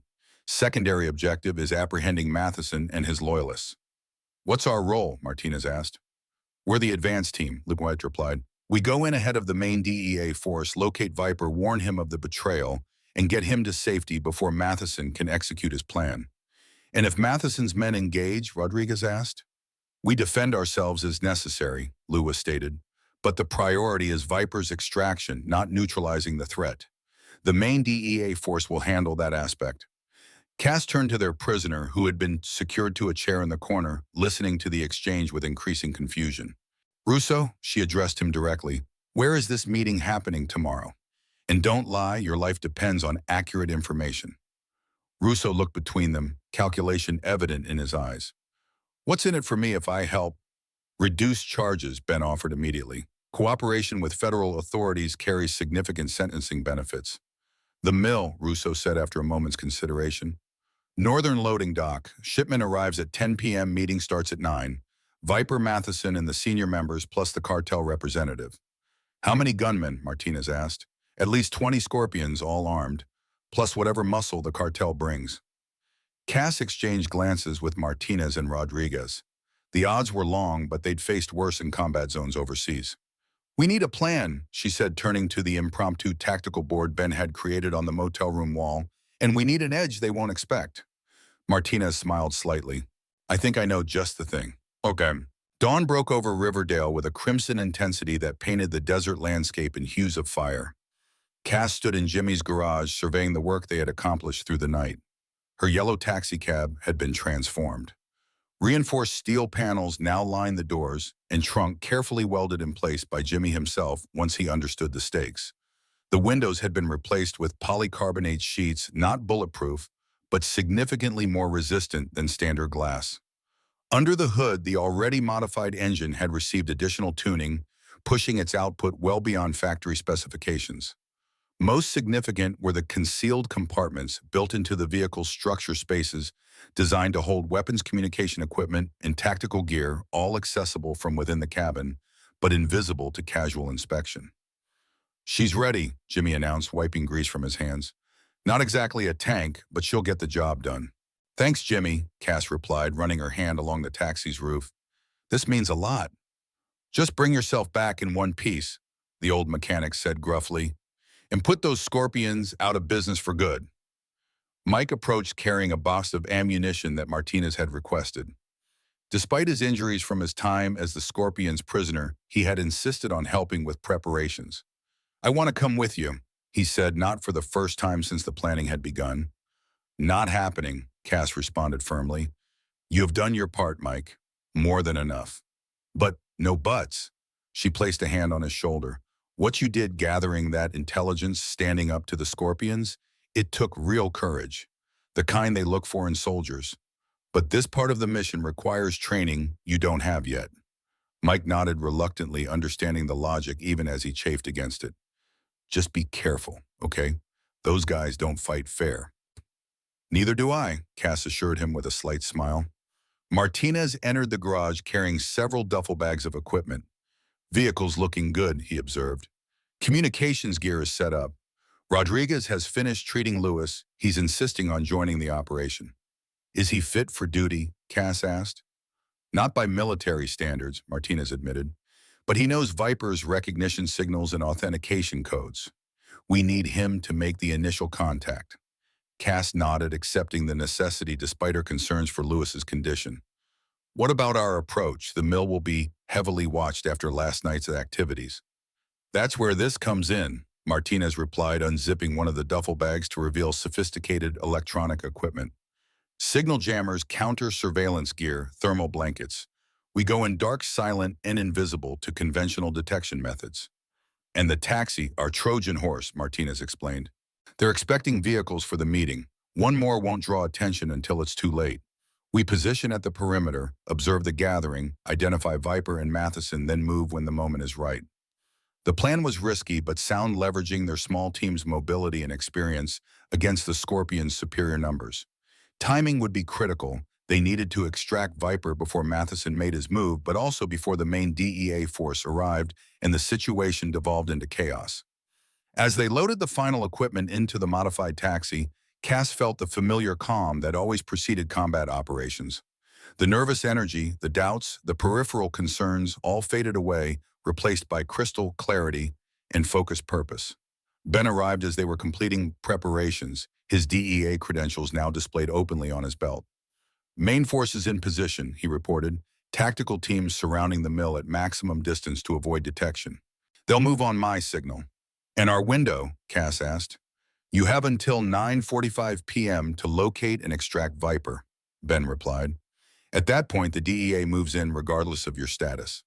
The implications were clear. If they hadn't secured Viper by the deadline, they would be caught in the crossfire between federal agents and armed criminals. As dusk approached, the team gathered for final coordination. Lewis, looking marginally better after Rodriguez's medical attention, reviewed Viper's recognition codes and likely position within the meeting. Martinez confirmed their entry and exit routes, while Rodriguez ensured everyone had necessary medical supplies for emergency treatment. Cass stood slightly apart, performing her own pre-mission ritual, checking her weapon, reviewing the mental map of their objective, centering herself for what was to come. Ben approached his expression a mixture of professional concern and something more personal. You don't have to do this, he said quietly. The DEA can modify the operation now that we know about Viper's status. At what cost, Cass replied.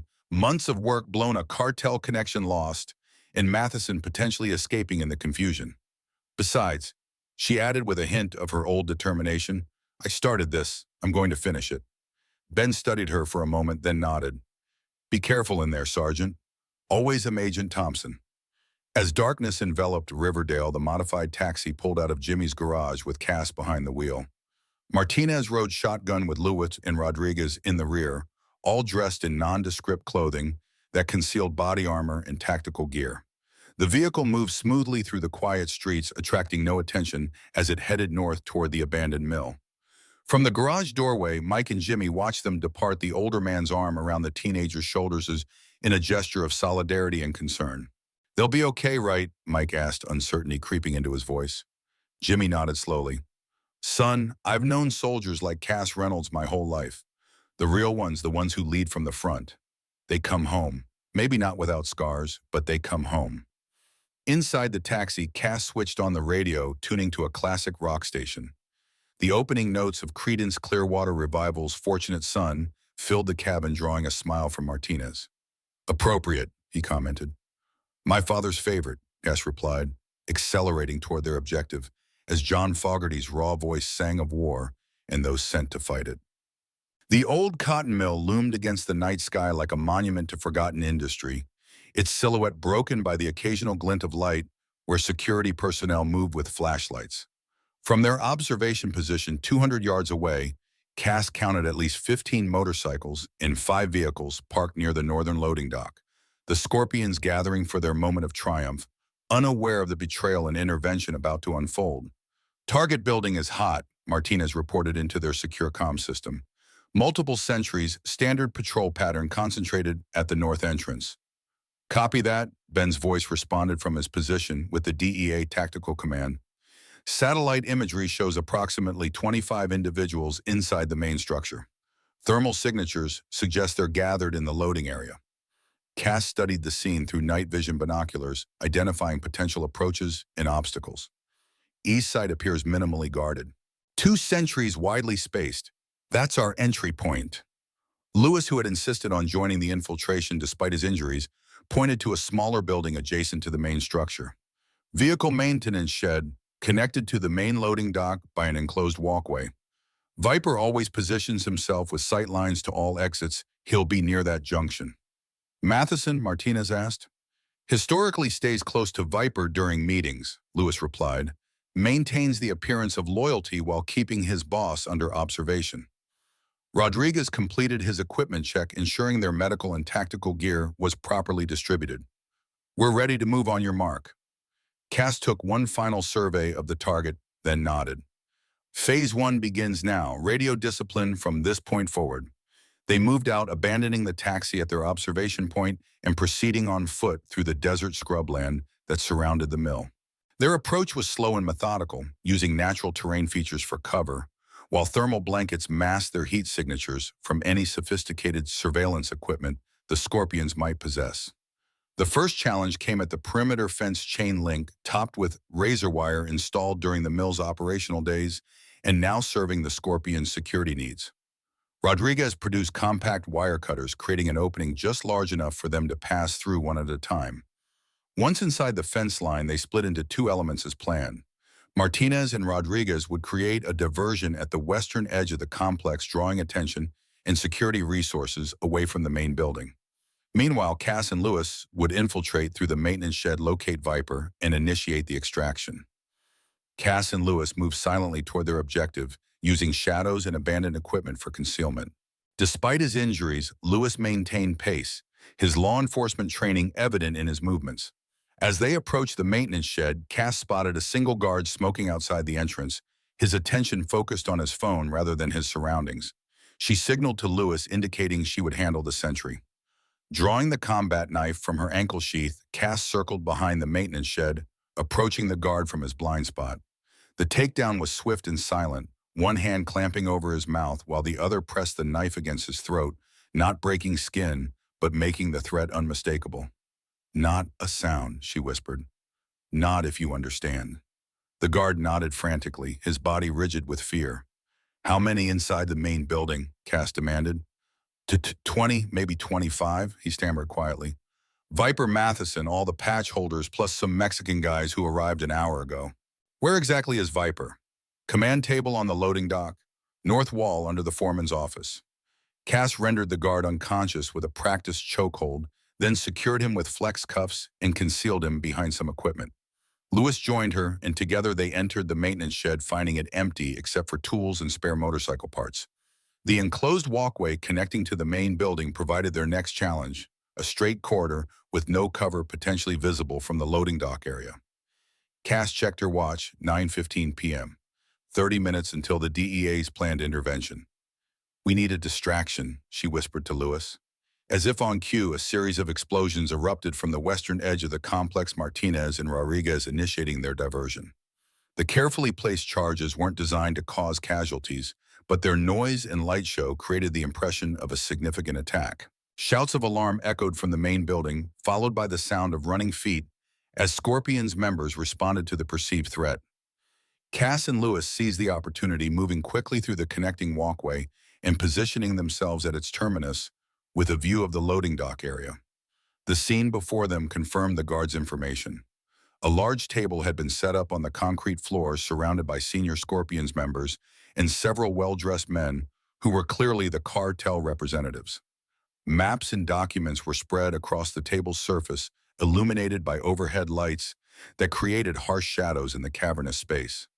Jake Viper Harlow stood at the head of the table, his imposing figure instantly recognizable from the surveillance photos. Beside him, Dirk Matheson, a mountain of a man with a shaved head and the club's enforcer patch, maintained a casual posture that nevertheless suggested coiled readiness. "There," Lewis whispered, pointing to Viper. "We need to get his attention without alerting Matheson." Cass studied the layout, identifying the optimal approach path that would use stacked crates and equipment for cover. "Can you get into position behind those oil drums when I create a distraction signal, Viper, with your recognition code?" Lewis nodded, and they separated, each moving carefully through the shadows toward their designated positions. Cass reached the edge of the loading dock area just as Viper was addressing the gathering. "Gentlemen," his deep voice carried easily in the large space, "tonight marks the beginning of a new era for the Desert Scorpions. This shipment represents the largest single delivery in our organization's history, 200 kilos of product moving through 5 states with projected revenues exceeding $8 million. The cartel representatives nodded approvingly while the assembled Scorpions maintained respectful silence. Matheson stood at Viper's right hand, his expression unreadable, but his posture subtly changing as the meeting progressed, weight shifting forward, hand moving imperceptibly closer to the weapon concealed beneath his cut. Cass recognized the signs of imminent action. Matheson was preparing to make his move, likely waiting for the optimal moment when Viper was focused on the cartel representatives. She needed to act now. From her position, Cass could see Lewis had reached his designated location behind the oil drums, approximately 30 feet from Viper, and with clear line of sight. She activated her radio with a single click, the signal for Martinez and Rodriguez, to initiate the second phase of their diversion. Seconds later, the lights throughout the building flickered and died as Martinez cut power to the main electrical panel. Emergency lighting activated automatically, casting the loading dock in dim red illumination that created disorienting shadows and limited visibility. In the momentary confusion, Lewis executed their plan, producing a small laser pointer and directing its beam in a specific pattern at Viper's feet, the recognition signal that identified him as a friendly contact. Viper noticed immediately, his head snapping toward the source of the light, eyes narrowing as he spotted Lewis partially concealed behind the oil drums. Matheson also reacted to the disturbance, his hand now openly moving toward his weapon. "We've got company," he announced, scanning the darkness. "Secure the shipment." Scorpion's members moved to surround the table protectively, weapons appearing from concealed holsters and jackets. The cartel representatives stepped back, their own security personnel forming a protective cordon around them. In the chaos, Lewis emerged from cover just enough to make eye contact with Viper and give the authentication signal, a specific hand gesture that only someone with knowledge of his confidential informant status would know. Viper's expression shifted from alert suspicion to grim understanding. The moment of recognition was interrupted by Matheson's voice, now hard with command. "It's a raid, feds are here." He turned to Viper, drawing his weapon. "And you led them right to us, didn't you?" The accusation hung in the air for a heartbeat before Matheson fired the shot aimed directly at Viper's chest. Only Viper's combat-honed reflexes saved him a sideways dodge that turned a potentially fatal shot into a grazing wound to his shoulder.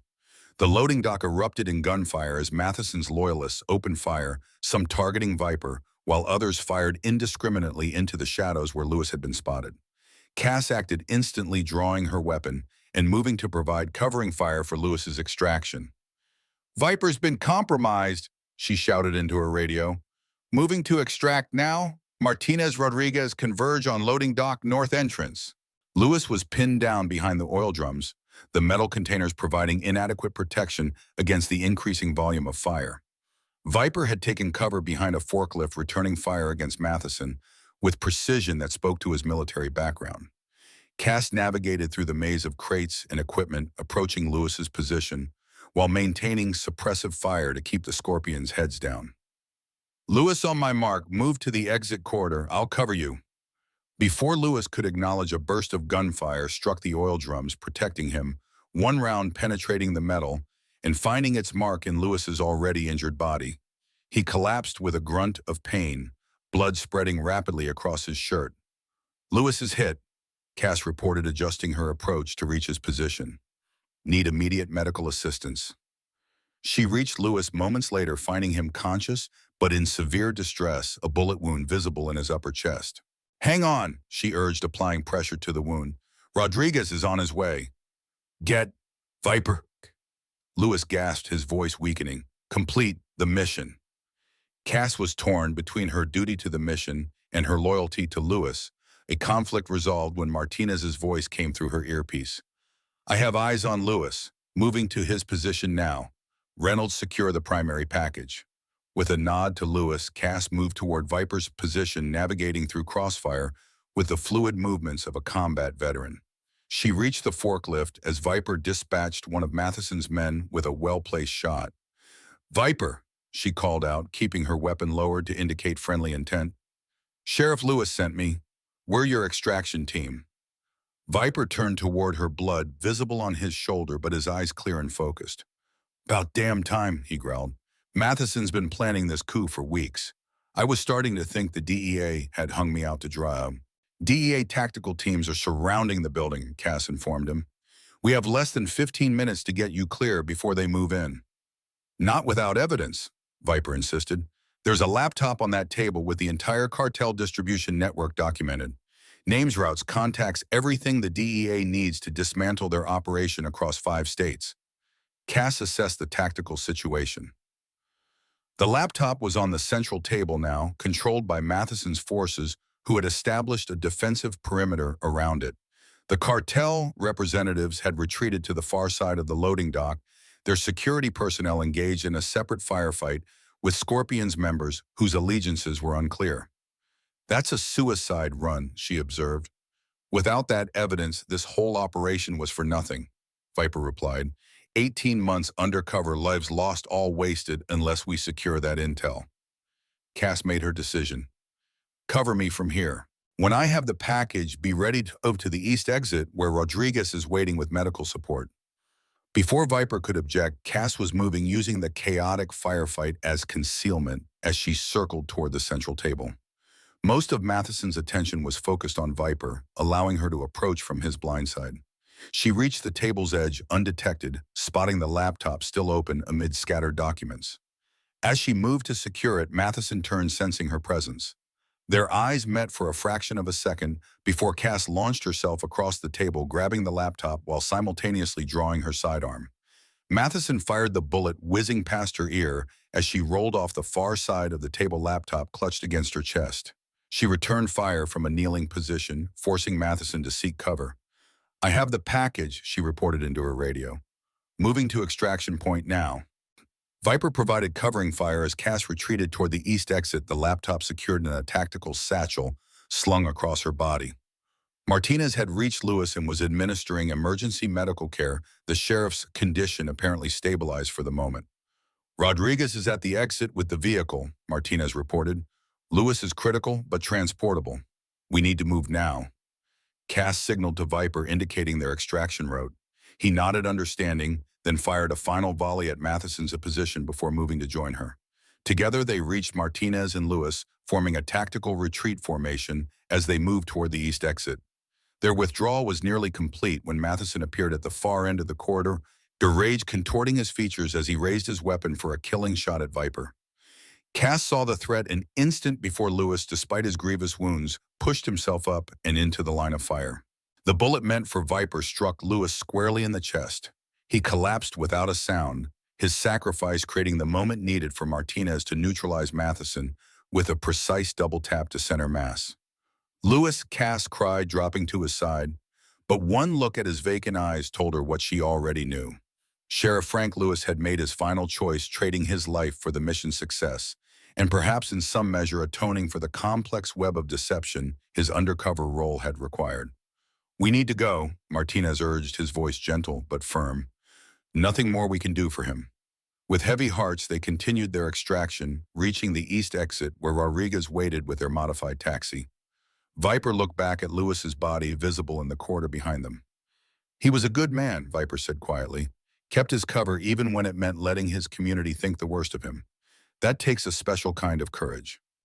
Cass nodded, unable to find words as they loaded into the vehicle. Rodriguez accelerated away from the mill, just as the first DEA tactical teams began their approach, right on schedule at 9:45 p.m. Their extraction complete, Cass radioed Ben. "Package secured, evidence retrieved. Lewis didn't make it." "Understood," Ben's voice replied, emotion audible despite the professional tone. "Medical team standing by at rendezvous point, DEA moving in now." As they drove away, the sound of sirens and tactical communications filled the night behind them. The Desert Scorpion's reign in Riverdale had ended, though at a cost none of them had anticipated when the operation began. 3 weeks later, Cass stood before Lewis's grave in Riverdale Cemetery, the freshly turned earth still bare of grass.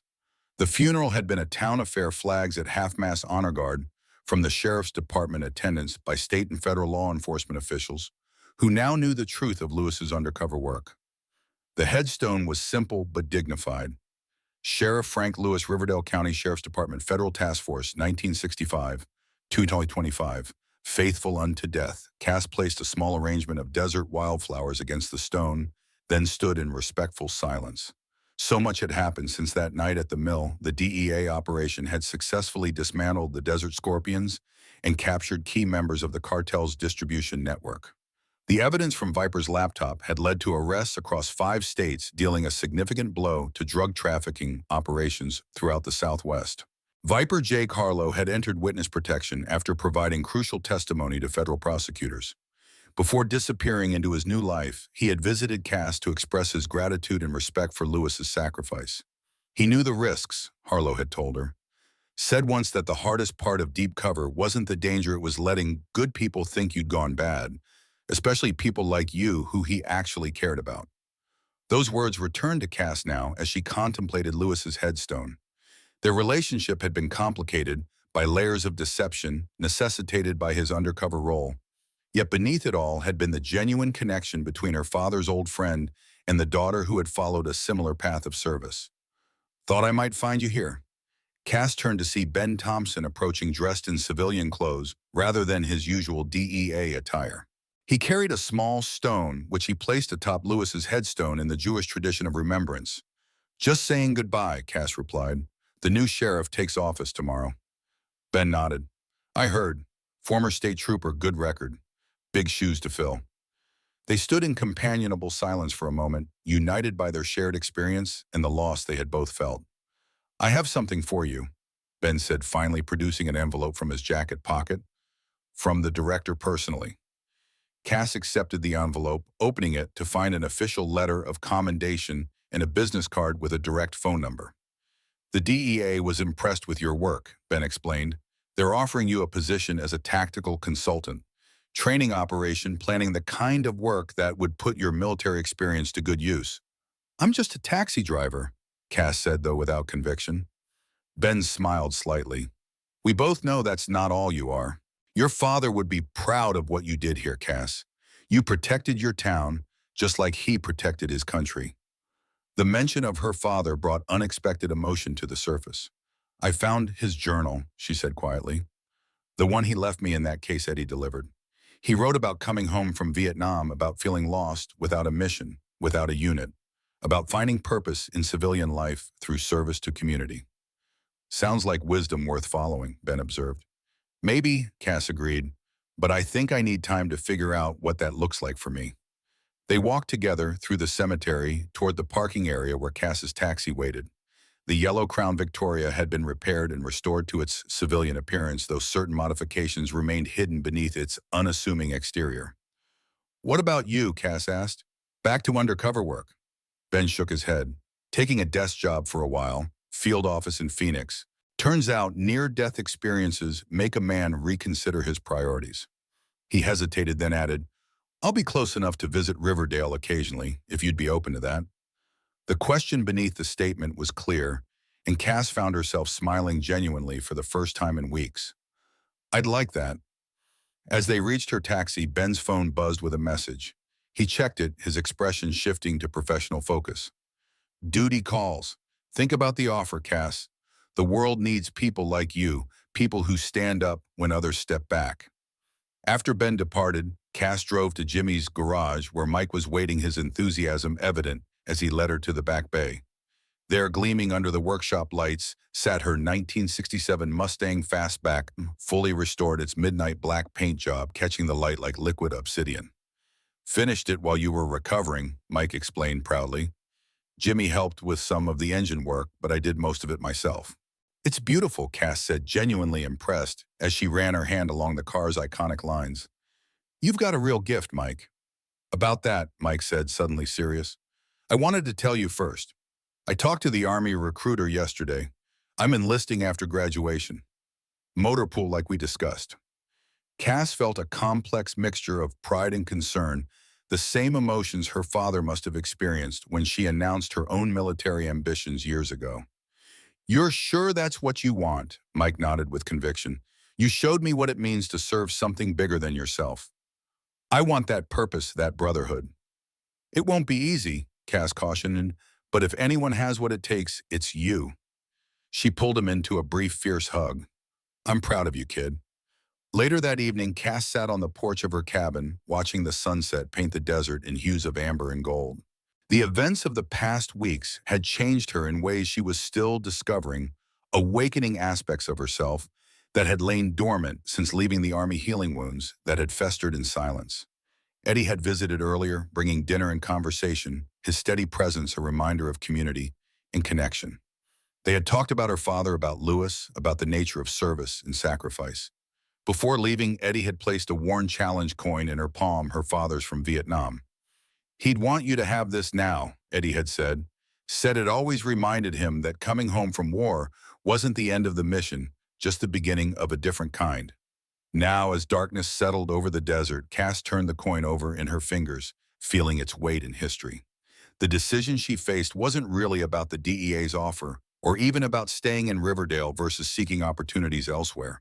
It was about identity, about reconciling the soldier she had been with the civilian she had become. Her phone rang, interrupting her thoughts. The number was unfamiliar, with a Virginia area code that suggested federal government origins. Reynolds, she answered. Sergeant Reynolds, a crisp, authoritative voice responded. Colonel Richards, Special Operations Command. I understand you've been approached about consultation work. That's correct, sir. Good. We have a situation developing that requires your particular expertise. Former military personnel with combat experience gone missing in areas with known cartel activity. The pattern suggests targeted abductions rather than random violence. Cass straightened her tactical mind, already engaging with the problem. You think someone's recruiting or eliminating potential threats, Richards replied. Either way, we need someone who understands both worlds, military and civilian, to help us connect the dots. Someone the veterans will trust. Someone like you. The mission parameters were clear, the need genuine. Veterans at risk, a threat that crossed the boundaries between her past and present worlds. The kind of purpose her father had written about finding after his own war. When do we start? Cass asked, decision made. As she ended the call, Cass looked out at the desert night, stars emerging in the vast darkness above. The taxi sat in her driveway, unassuming yet capable, much like herself. It would remain her cover, her connection to civilian life, even as she embraced this new mission. The bikers had laughed at the taxi girl, not knowing she drove tanks overseas.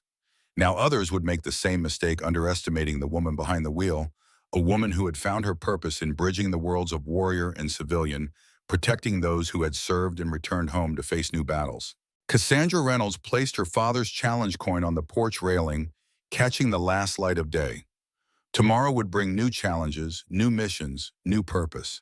But tonight, in this moment of transition, she was at peace with both the soldier she had been and the protector she had become. The desert wind carried the distant sound of motorcycles passing on the highway, not scorpions, now just travelers passing through. Riverdale was healing, its future secure, and Cass, taxi driver and tank commander, was ready for whatever came next.